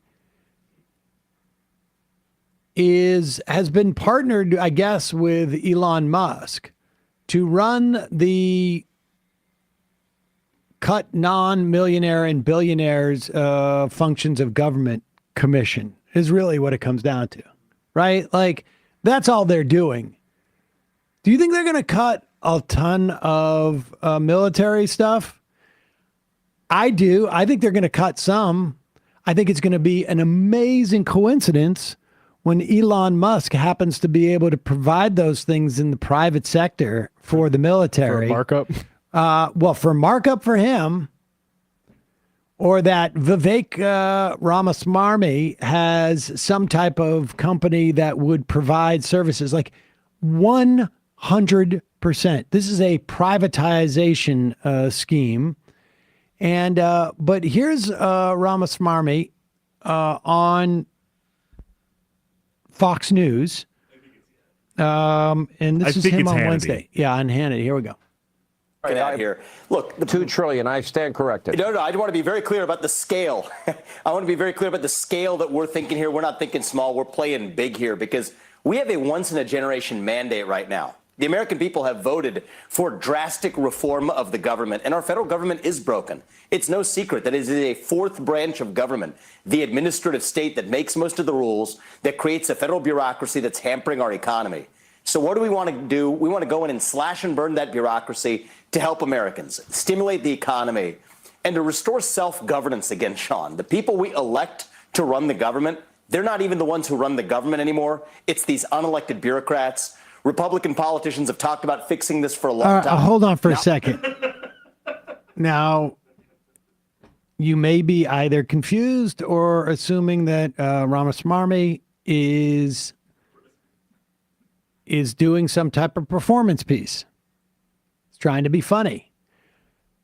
Will you put up how many votes Ramaswamy got in the general election? Can we just see that up there? Or maybe you can just pop up like a picture of a donut or something, because the answer is 0. He is a completely unelected, I guess you'd call him bureaucrat, who is running an agency that doesn't even exist, that no one ever voted on, that no one ever created, based upon absolutely 0 statutory authority. So when you talk about something that's completely undemocratic, when you talk about something that's so removed and divorced from the people, this guy got not a single vote. Elon Musk got not a single vote. They poured hundreds of millions of dollars into essentially buying this. Is it an appointment? Like, it's not even an official job, and they're getting to oversee maybe hundreds upon hundreds of billions of dollars worth of cuts for the American people, and no one's elected them, and no one's consented to their appointment. They haven't been confirmed. Their appointments don't even exist. There's some type of like weird shadow government that's been put up there, justified only by the fact that Ramaswamy put an American flag in the back of his TikTok or whatever it is he's doing. Is there any more to this? The people we elect to run the government, they're not even the ones who run the government anymore. It's these unelected bureaucrats. Republican politicians have talked about fixing this for a long time, not with a lot of progress. So I do think it's going to take a couple of outsiders. Elon and I have built a great friendship over the last year. We're working together intensely, and we're not going to stop till we get the job done. I mean, amazing lack of self-awareness. Outsiders. You don't want unelected. You don't want unelected bureaucrats doing this. How about an unelected bureaucrat that just paid for an election and sitting on a commission that doesn't even exist? The guy who made a bunch of money selling pharma or medical devices, biotech stuff, and the richest man in the world. The outsiders, those guys. Aesop Fables. Is anybody going to tell Sam it's Rama Swami? No, I'm pretty sure it's Rama Smarmy. So Fox and friends, join us on the trail. We'll have some fun. I'll see you out the trail.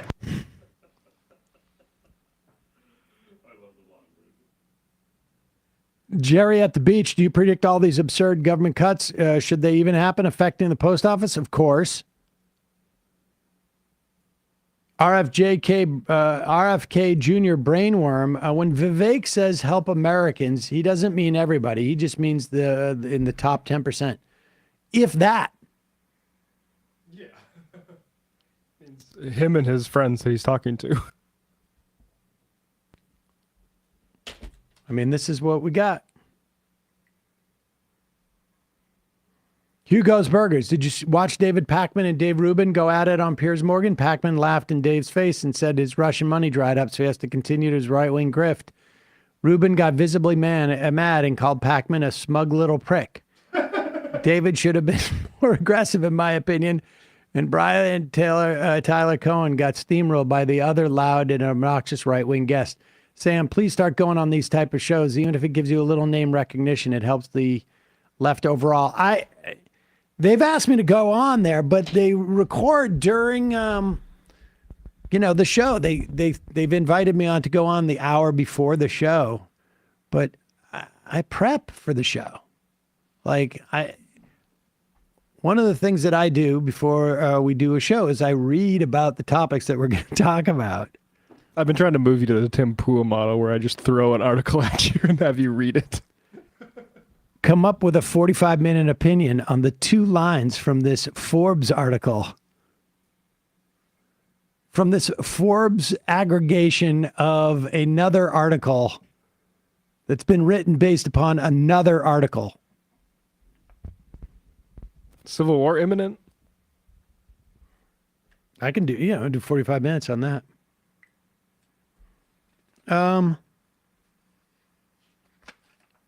Should we do Mike Huckabee? One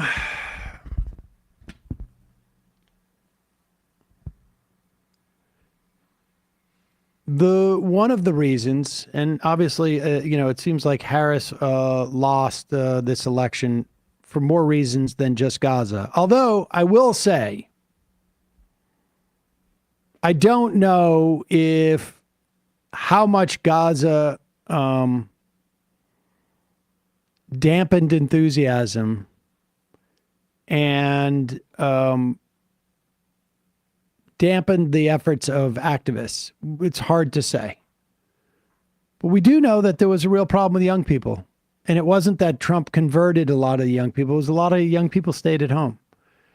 Now, I am completely open to the argument that young people, generally don't vote, and that waking up every day and looking on their social media feeds with the regularity that they do and seeing image after image after video of Israel targeting, children or blowing up children or killing children or blowing up adults. Laying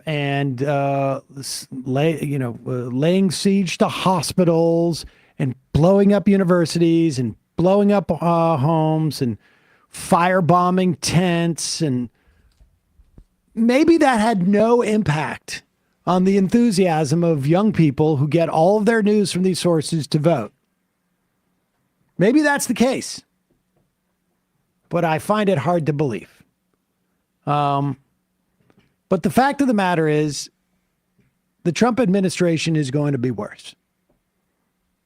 The assault at the moment on Gaza may or may not end soon, and I have every reason to believe, based upon Joe Biden's behavior and his administration, that they're going to continue this up till the last day that they can.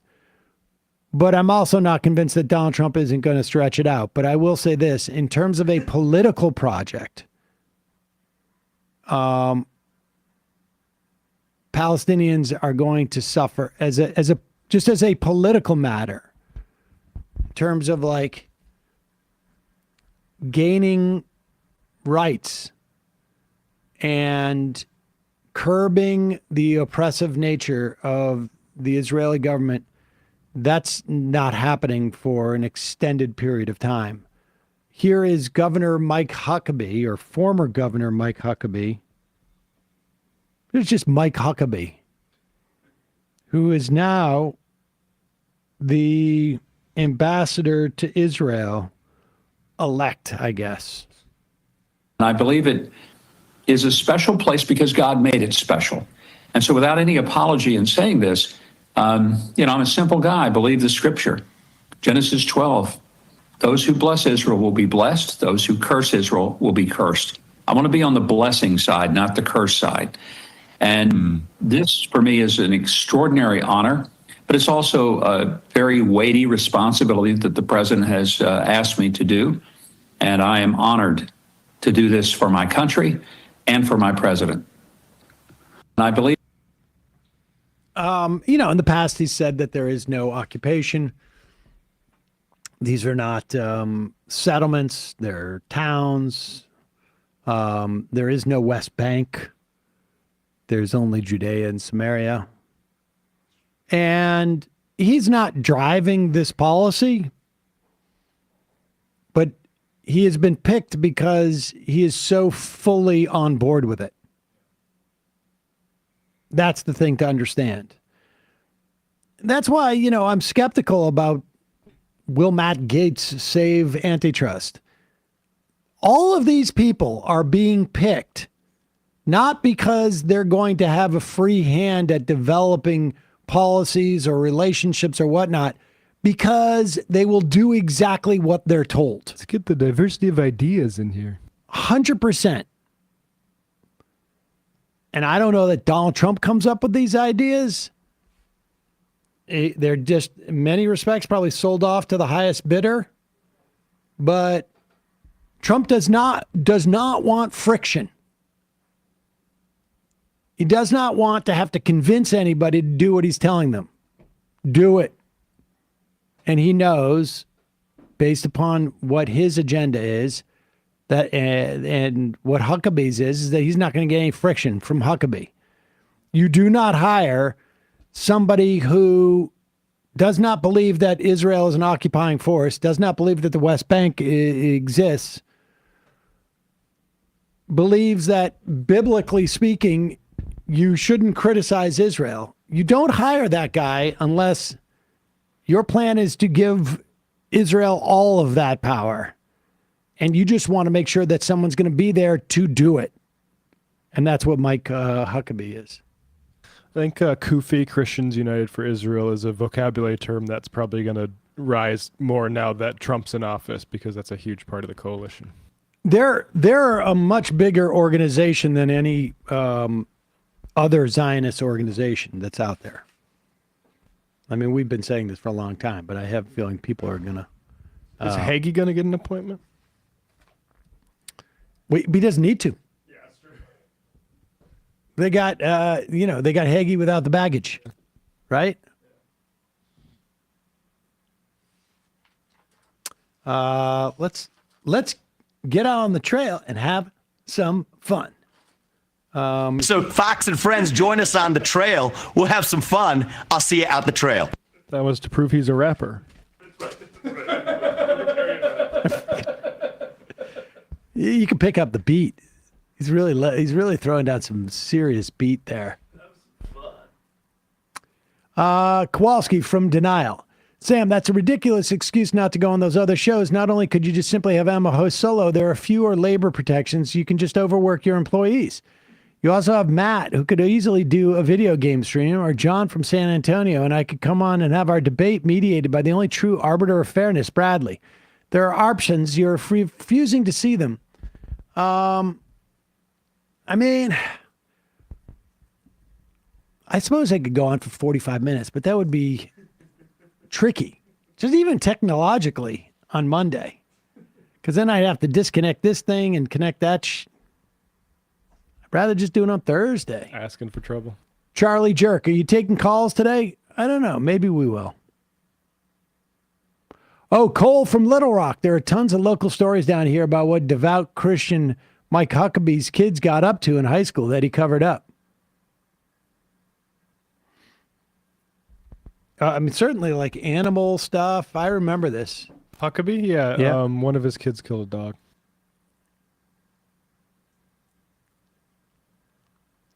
And I think there was a cover-up related to it. I had a little bit hazy, but I don't think that's that relevant. Noah from Tampa, putting eggs in the Westmore basket. Yeah, Westmore is on my list. What's the plan for when the inevitable mass immiseration happens? Are they just going to gaslight the country? I'm so confused. Well, do we have that graph from, yeah. I mean,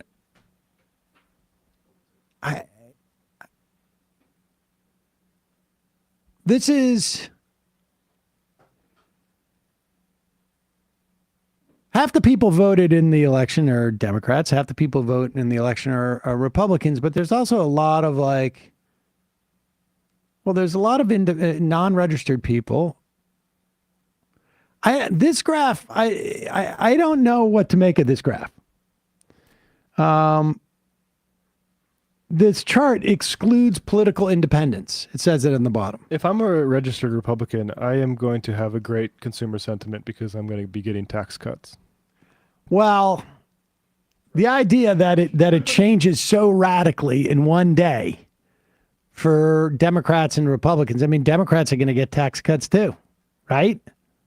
Yeah, but they're not as wealthy on average, typically, before this election as Republicans. Well, but this is today. I mean, now it doesn't have independence in this.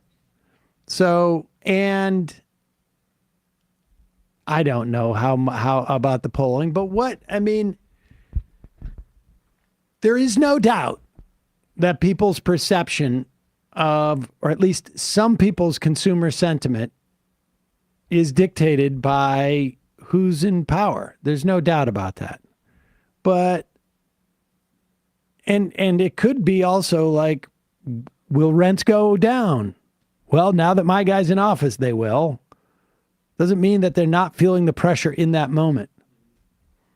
And again, you judge it relative to like what you think the other options are. So like I've seen similar things to this where like the bottom fell out of it after Trump got into office. And to me, that points to me that Democrats were artificially high on some of these metrics when Obama was in office because they were judging it relative to like a Romney or a McCain recovery or something like that. But then when the other team gets in office, you reassess these things.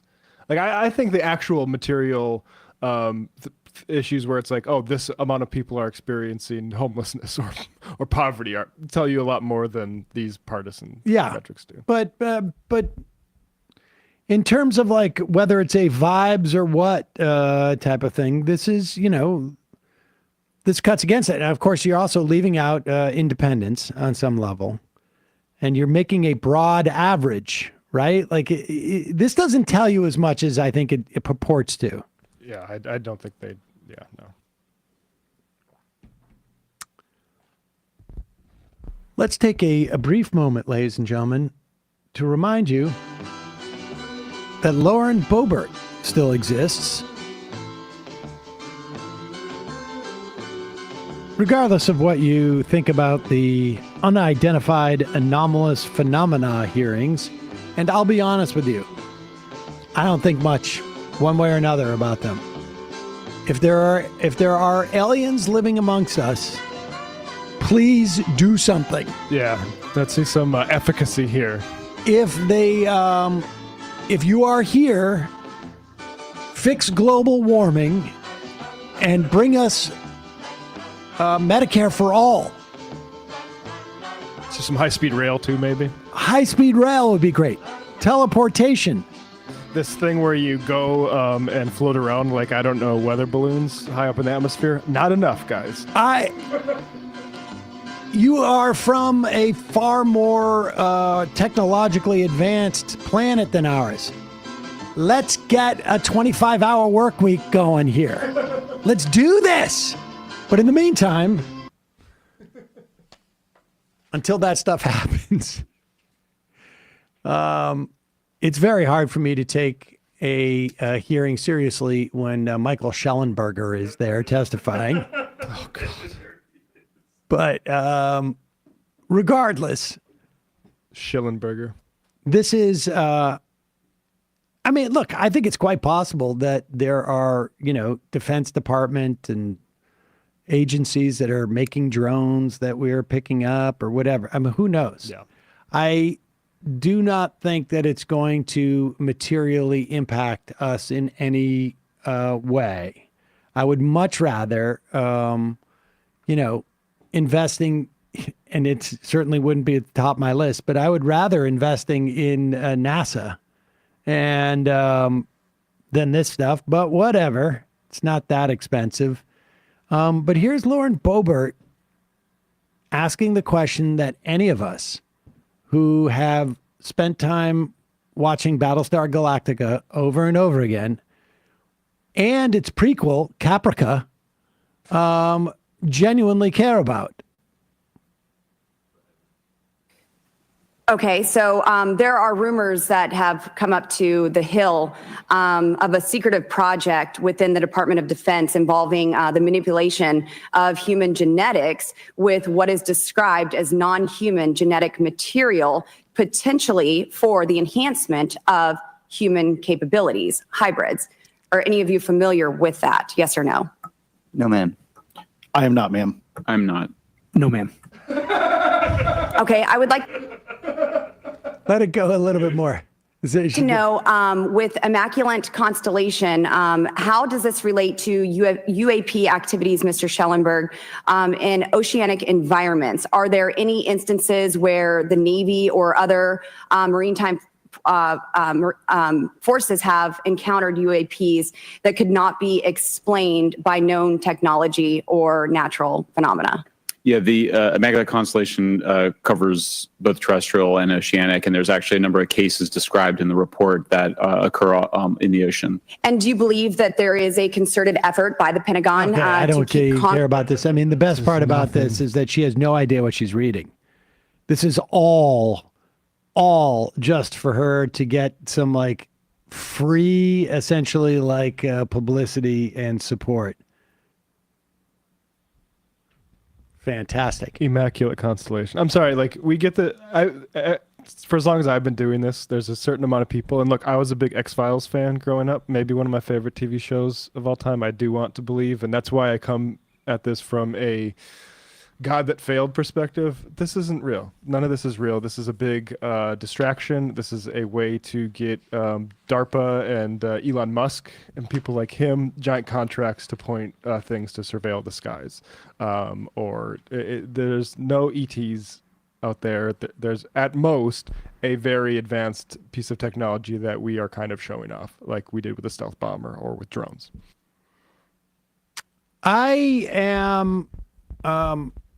I would agree with Matt, except for I don't care enough to even exert the tiniest bit of effort to agree or disagree with Matt. I am completely agnostic on this.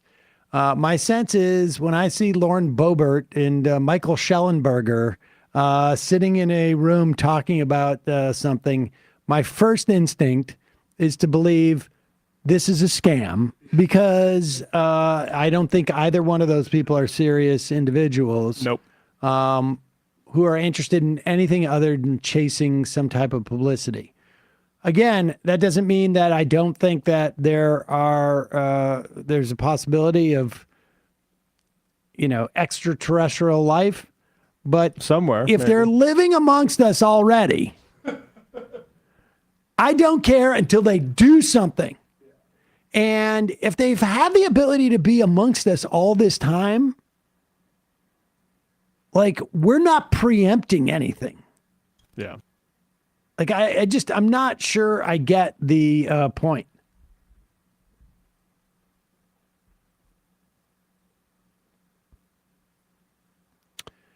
The left is big pharma plug. I'm a pharmaceutical regulatory policy specialist in the D.C. area. I've been trying to call into the show to share FDA, HHS, and industry concerns and implications of what chaos is to come under Trump. Patients, caregivers, and employees of these entities need to know what's likely coming and how to protect themselves. I'm calling in again with a 202 area code.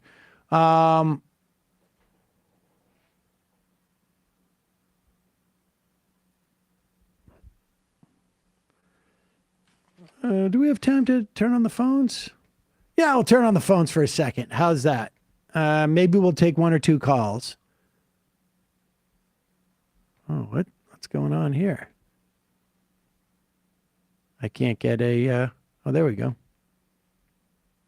All right, 646-257-3920 is the number. Maybe if we see that 202 number, we'll take a call or two. We'll see. Kowalski from Denial. I don't know, guys. There are a lot of crop circles out there where I am. Emma's distant cousin. And I am from a DSA member wrote in saying he wiped his ass with Veterans Day. I don't know if he was joking, but as a veteran who's on the left and active, doing what I can to make things better, that sort of thing isn't very welcoming to current and former service members who may want to get involved. It's not the biggest deal. Plus, I don't care for the pomp and gestures that come that day. It just rubbed me the wrong way. Yeah, I don't know that it's necessary to be that way to people who many times we should have a lot of sympathy and empathy for. And understand the structural reasons that, say, funnel people towards that. I just remember, like, in the wake of the financial crisis, we were in the Dollar Pizza District area when we first launched this show in 2010. And I just remember hearing two guys talking, older guys, probably my age now, talking about one of their kids who went back into the military because he couldn't find a job. He had come back from Iraq and then went back into the military, couldn't find a job. Tater Tot, I won't waste my breath on this. Sam wastes breath on it. I think, I didn't say waste my breath on it. I just don't have the effort to care. But it's interesting to see on the fun half of the program, charlatanizing. Right? Did I say that correctly? Charlatanizing? I think so. Charlatanating?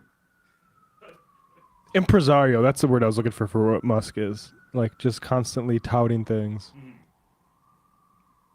That is nuts. We opened up the phone lines less than 2 minutes ago, and we have over 50 callers. Oh, my God. Calling from a 202 area code. Who's this? Where are you calling from? Hi, is this me? Yes, this is you. Thank you. Hi, Sam, and hi, crew. My name is, I'm going to go by Leftist Big Pharma Plug just because of the nature of my job. Leftist Big Pharma Plug calling from the D.C. area. Yes. First, just want to say longtime fan. Thanking my husband right now for having connected me to the show just 2 years ago before we got married. And at our wedding, we actually used some drops from the show. So. Oh, that's awesome. Yeah, getting down on the dance floor and hearing, Sam Seder, what a fucking nightmare. Definitely turned up the crowd. That's fantastic. So, yeah, shout out to him. And I wanted to just give a couple of details. I know I don't have time to go through everything, but I've been screaming this into the ether, into Hassan's chat, and also here, just trying to educate people on a couple of concepts that are really important coming up. For one, with RFK's appointment, it also comes with Trump being able to implement something called Schedule F. Yeah. Schedule F, it allows him to change the employment status of government employees in order for them to become fireable and non-career employees, which means that, you get basically you follow the order going up just like it is for, Congress, basically. Now, let me ask you this. Let me ask you this one question. Because the Schedule F stuff came up at the end of Trump's term last time. They tried to implement it or start to get it into the works. But why would Kennedy's appointment accelerate Schedule F? Mostly because if he is over HHS, that means he is also over the Health Resources and Services Administration, called HRSA. He's over the CDC, and he's over even the commissioner of the FDA.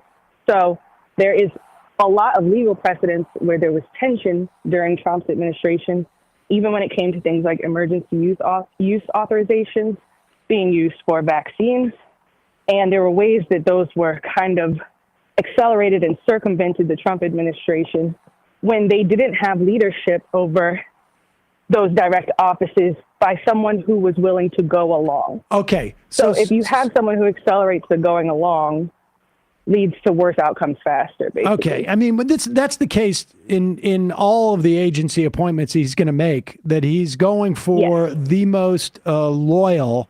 And so there will be no gumming up of the works if they get this whole regime, the Schedule F regime in there. I mean, that's Project 2025, essentially. Correct. is the sort of more common parlance. Kennedy is super aggressive about wanting to get rid of all the scientists in these agencies. Yep, he tweeted to pack your bags. And here in the D.C. area, I can tell you that the feeling on the ground is people are scurrying, looking for new jobs, and especially before they institute the moratorium or the cooling off period that would bar FDA from, people from FDA going to work in pharma and vice versa. It's an interesting concept that they've pulled this out because there are already many moratoriums in place that prevent people from being able to do that. Also, the conflict of interest laws that prevent medical advisors from serving on FDA advisory committee boards is something that is already so strict that it is limiting the ability of FDA to get non-conflicting of interest insights from medical prescribers and medical professionals that work on things like rare diseases. Because if you're already working with a trial and it's a very rare disease, and you can't, not have a conflict of interest that wouldn't interrupt the process for FDA to ask for your professional opinion. So this concept that there's a conflict of interest that is so pervasive, it's really not at all. I won't opine either way on whether it needs to be made more loose, because I have a job, but I would say it's not that it necessarily needs to be stronger. And that comes from patient advocates who also have been begging FDA to work with Congress to fix their conflict of interest policies, to find a middle ground.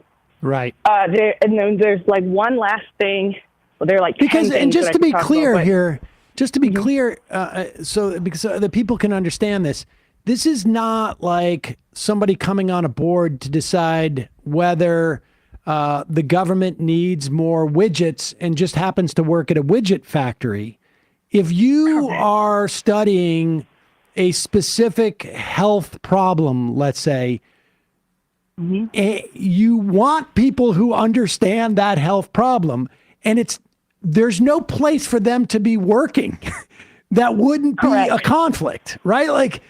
Nobody's going out and getting deep knowledge in immunology and then basically working, for a widget factory. They're going to be working in immunology. They're either going to be working for a foundation that is helping them develop stuff, or they're working for some type of other institution, like an educational institution where they're getting research grants.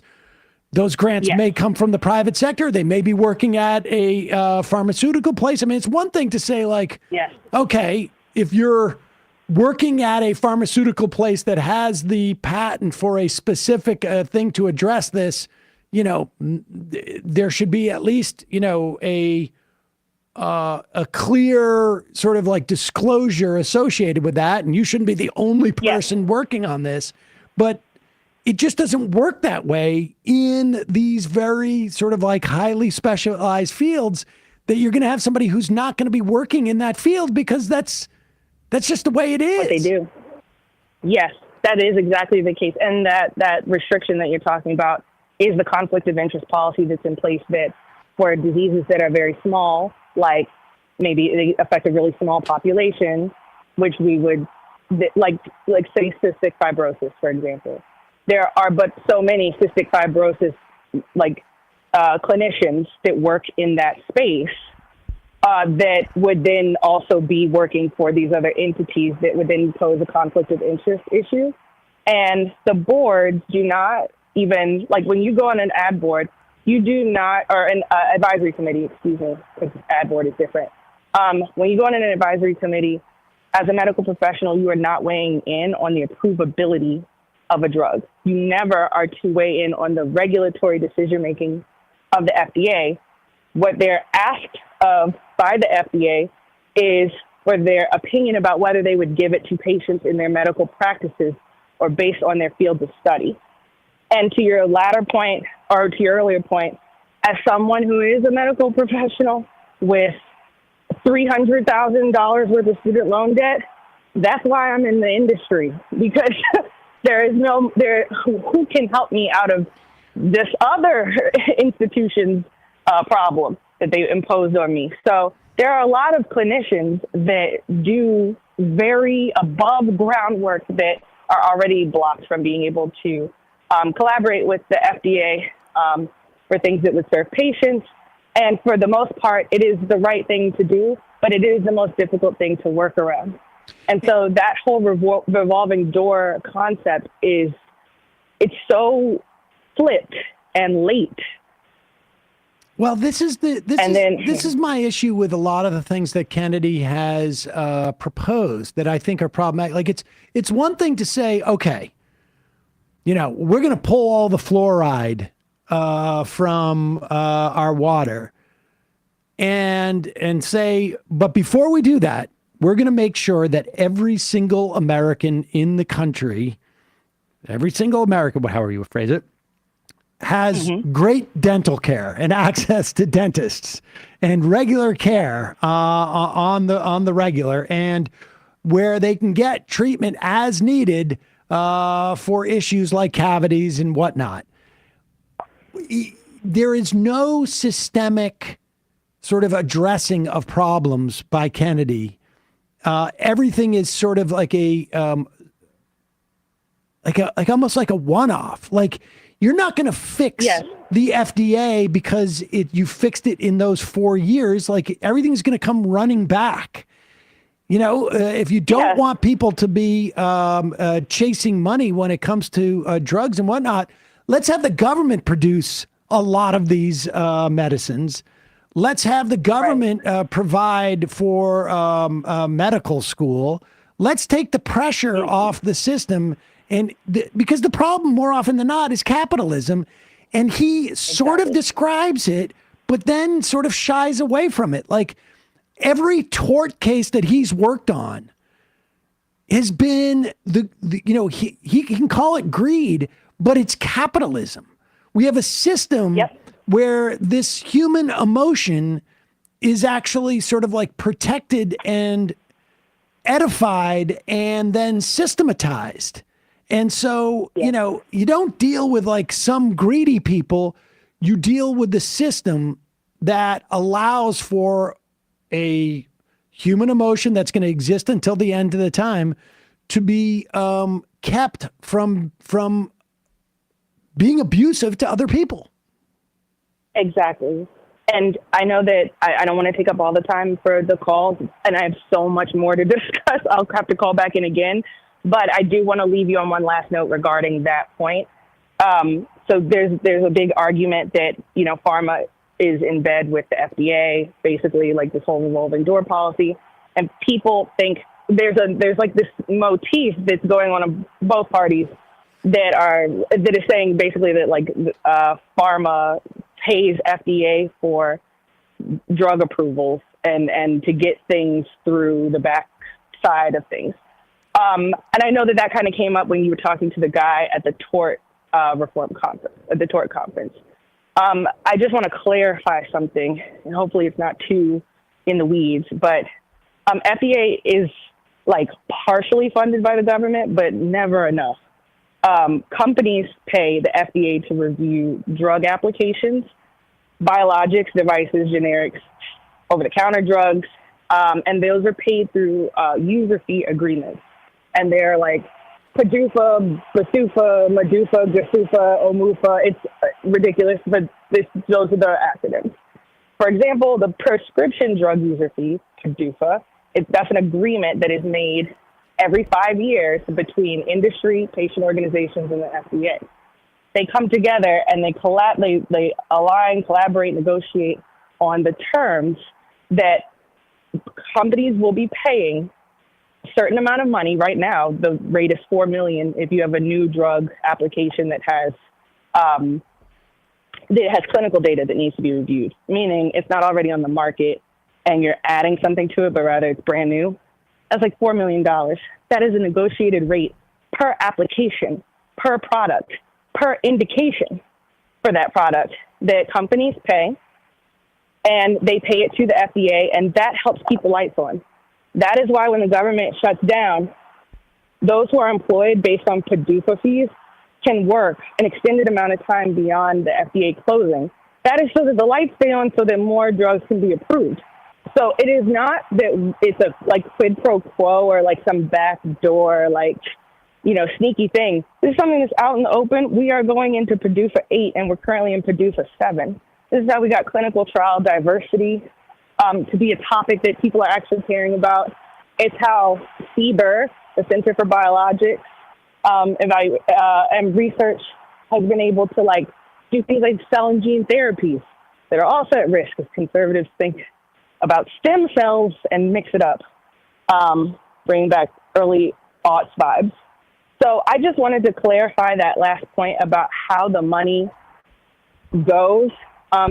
There are even smaller prices that companies and research institutions pay for their drugs to be reviewed. But you can be reviewed and not get approved. Yep. So there is no exchange of money for approvals. It is to pay to keep the lights on and to keep people employed at FDA because the government does not allocate enough money to do it itself.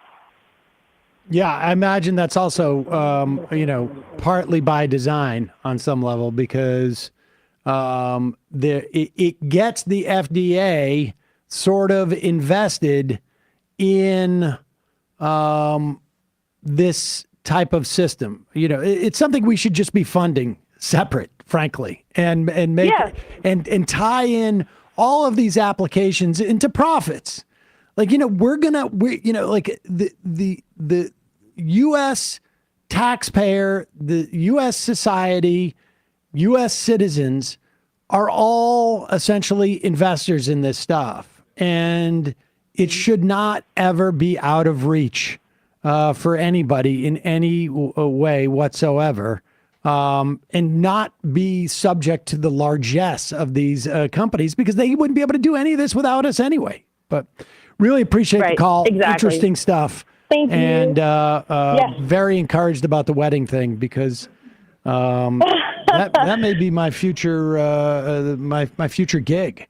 I'll just start doing weddings. Appreciate the call. Highly recommend it. It's useful. Left is best. Thank you. Thanks. I would just like to underline what she said about having student loan debt, and that's one of the things keeping her in the field. And for all the folks who argue that, we can't relieve student loan debt. Look at how much money these people make. That's why they have to make it. Yep. And people have a lot of talents they could apply in all sorts of places. And pharma's one, but you don't want people working on pharma because they have to pay debtors. You want it because they want them helping to solve problems.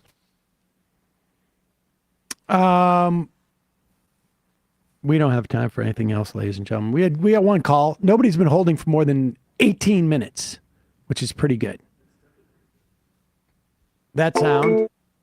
is the sound of the calling machines closing down at 40 callers, all on for 18 or 19 minutes. Apologies to every one of you.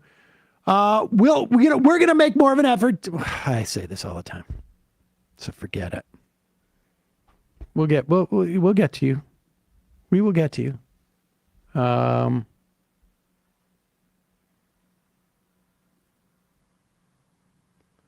Hack all things. Breaking news. Apparently, The Onion has not secured the sale of InfoWars. Some judge swooped in with a case saying the auction may not have been fair since there were only 2 bidders.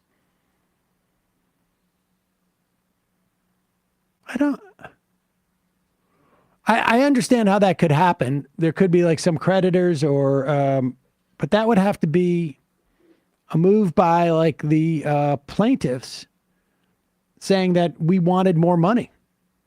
I don't know. Sent with lasers. Just do 5-hour shows on Fridays. No biggie. I've always threatened to maybe I'll just do 2 hours of phone calls, in the evening. Folks, we're going to leave you with this. This is number 18. Ladies and gentlemen, difficult times for a lot of folks. People are scared. People are worried. I think in many respects, very justifiably so. If you are someone who wants government to function and service the most amount of people possible and protect citizens from corporate interests and curb capitalism, frankly, so that profits are not all privatized and costs are not all socialized. If you want people to have human rights and civil rights, if you want people to be able to buy a product from the store or and know that it's going to be safe regardless of which state they buy it in, if you want people to have autonomy over their bodies when it comes to the question of whether they should be forced to be pregnant or whether they should be forced into sort of gender roles that fundamentalist religious people want, I mean, this is a time that's very scary. But I want you to keep in mind that this has been most hard for Eric Weinstein. He is Peter Thiel's CFO, and he is bewildered as to why. When was this from? Oh my God. 2 days. It's a long ass. Tuesday. This is from November 12th. Eric Weinstein responding to, let's just see the tweet that he's responding to first, please. He's responding to Jeffrey Tucker. People are now whispering that the Trump transition team does not have enough economists on its bench. One might suppose that would worry me. Actually, I'm not so sure. Economists have massively underperformed in public life for years now and have been nearly as worthless as epidemiologists and many others in the expert class. Who is Jeffrey Tucker? Can you just I have no idea who Jeffrey Tucker is. Brownstone Institute. Okay, so that's an president of the anti-vax Brownstone Institute. That's the anti-vax stuff. Yeah. Yeah. Now, I will... Hoover Institution, sort of adjacent. I will agree that economists are really just sort of like, math nerds who have politics that they're trying to obscure. I would say worse than epidemiologists by quite a long shot. And, epidemiologists, but I think the idea of equating economists who are necessarily ideological with epidemiologists who are necessarily not ideological is fascinating. But Eric Weinstein, who is a rogue economist and rogue physicist and a rogue epidemiologist, maybe he's a rogue hairdresser as well, unlicensed. For whatever reason, the campaign doesn't reach out much. I wonder if they reach out at all to him. But that is an observation, so I don't want to take crap for observing it. Who is it that they don't reach out to? Reaching out to Matt Gaetz, reaching out to Marco Rubio. I mean, they reach out to Rogan. Where do they think they got the comedian from? There are many dissident experts out here. Their phones are not ringing. And when you point this out, it's treated the wrong way. Boo-hoo. Everyone has a handout. It's so dumb. It's funny. Because these are exactly the people who have stood up for free for 30 plus years. What? Wait a second. So he's saying the way that the people poo-poo, he's saying, like, I'm here offering my help. And people go, oh, you just want to enrich yourself. And he says, now for 30 plus years, he's just referring to himself, right? Like what I don't get. I think the for free thing is questionable because he had some sort of flim-flam physics breakthrough that he said, and instead of getting that published in, say, a journal and having it peer reviewed, he put it behind a paywall. Oh, I mean, but listen, the fact is that, like, even if he doesn't monetize this directly, it's all just stroking his ego anyways. Like, people's compensation comes in different forms. Anyways, just effing call them. They precede MAGA. Whoa. Shots fired. Traps abound. Bottom line. And of course, this is the longest bottom line you're ever going to read. It's really got about 8 paragraphs left. Bottom lines. Bottom 16 paragraphs. There aren't enough hardcore MAGA among the experts who know where the bodies are buried to run and fix the government. This is just so freaking obtuse, isn't it? Like, but there are dissident experts everywhere who will work even better in these positions. Is the dissident expert writing this right now? It's me. Who will work even better in these positions than the hardcore MAGA? Is that what he's saying? People who are aligned with the idea of clearing out the rot and who aren't famously aligned with ideology. Patriots, if you will. Yeah. Let me give an example. Remember, this is bottom line again. If you want to tackle immigration, you would hear lots of talk of George Borjas and Norm Matloff and Michael S. Teitelbaum and Edith Holloman. I'm not hearing any. Why would we talk about those people? Yeah, I don't know. I guess I'm not. If you wanted to solve the problem of CPI undercounting inflation, you would be discussing the failure of superlative index numbers, the Boskin treachery, and the work of Brett Ball. So Borjas, I just looked up this one guy. He's a Cuban-American economist, Harvard, has been described as America's leading immigration economist, the leading skeptic of immigration among economists. He's published a number of studies that concludes low-skilled immigration adversely affects low-skilled natives while positively affecting medium and high-skilled natives. I'll say, like, there is a lot of research about that both ways, and I don't think it's at all clear enough to make him be the I think there's maybe a reason he's not being asked, I think. Well, the other reason might be that this ding-dong expert doesn't seem to be aware of what the whole point of any of this was. If you wanted to solve the problem of CPI undercounting inflation, you would be discussing the failure of the superlative index numbers, the Boskin treachery, and the work of Brett Balk, Erwin Dyward, F. Fisher, and Shell. I'm not even going to read these dumb names. Oh, and P. Mullaney and me. Submarinian Swami and Tyler Cowan. If you were focused on workforce for STEM, you would reach out to all the critics who have been dying to fix or even discuss these problems. Richard Freeman, Ralph Gomery, etc. are old, but you would hear about them. I don't. He'd hear about them, what, being brought in or something? Mentioned, yeah. I mean, it's almost as if, like, you want, like, non-educators to come in, like maybe Bill Gates. Look, bottom line, wait. Did you just scroll back down? We got another bottom line. Okay. Look, bottom line. You know what I like my experts, my dissident experts to do? To just use bottom line once. Multiple bottom lines is confusing. I wonder if he didn't even read this back. I wonder, he's just so, strung out on whatever it is he's doing. Look, period. Bottom line, again.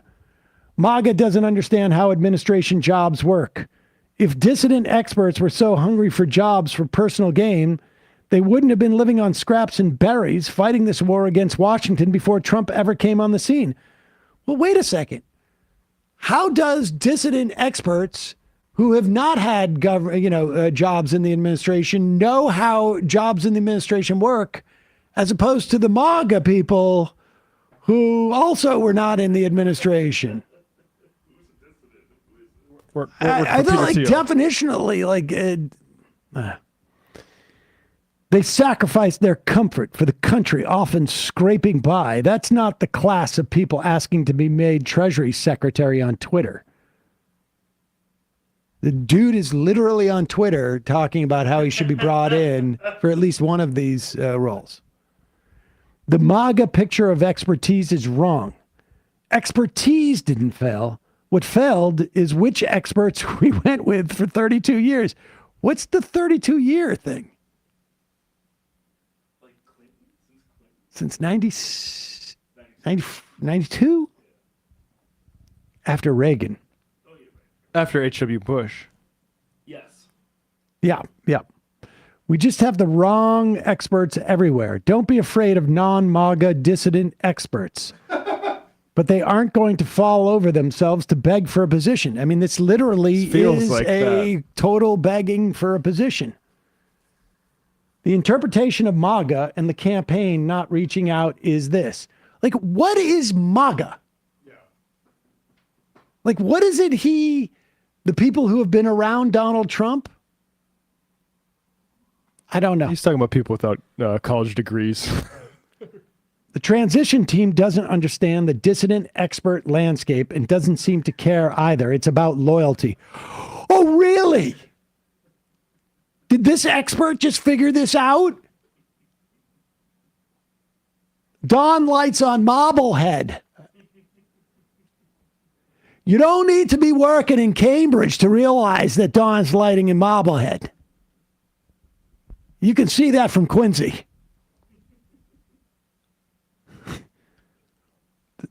I don't know if that's true. Wait a second. The interpretation of MAGA and the campaign not reaching out is this. The transition team doesn't understand the dissident expert landscape and doesn't seem to care either. It's about loyalty. I don't know if that's true because I've never spoken to anyone in the campaign. If it's wrong, then just place some calls out here. But I am not hearing from anyone I know among the heterodox experts, hey, I just got a call from the incoming administration. I hear those calls coming to other people, but not the quiet folk. Start here. Call Borjas on immigration if you haven't already. Call Norm Matloff. Call Harold Uglig in general. I could go on and name myself. He didn't write that part, but that's understood. Everybody more or less knows everybody. They will help staff. And you'll get great people who just aren't very well known. One man's opinion. My God. Yeah. Work of art. You know that concept of a humble brag? This is a humble, whine. Yes, exactly. I'm not whining on behalf of myself. Technically, I'm included in this cohort.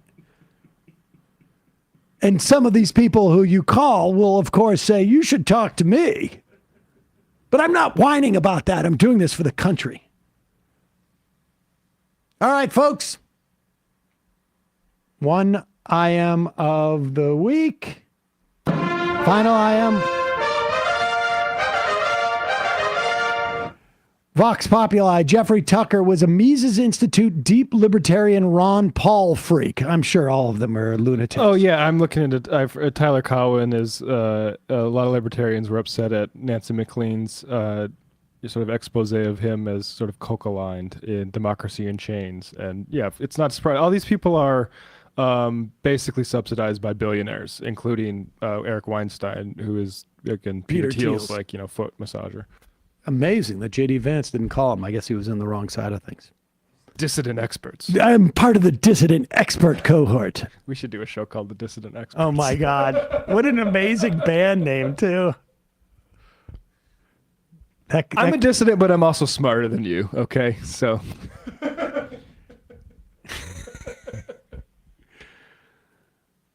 Matt, Bradley, Emma, great job this week. Folks, hang in there. We'll be back Monday.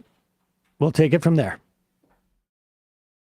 It might take all the strength I got to get to where I want, but I know somehow I'm gonna get there. I wasn't looking when I just got caught between the truth and the light bar. But finding out won't make me feel any better. Yeah, I know the clock is ticking, but the meds are gonna kick in, and my pilot light's shining bright.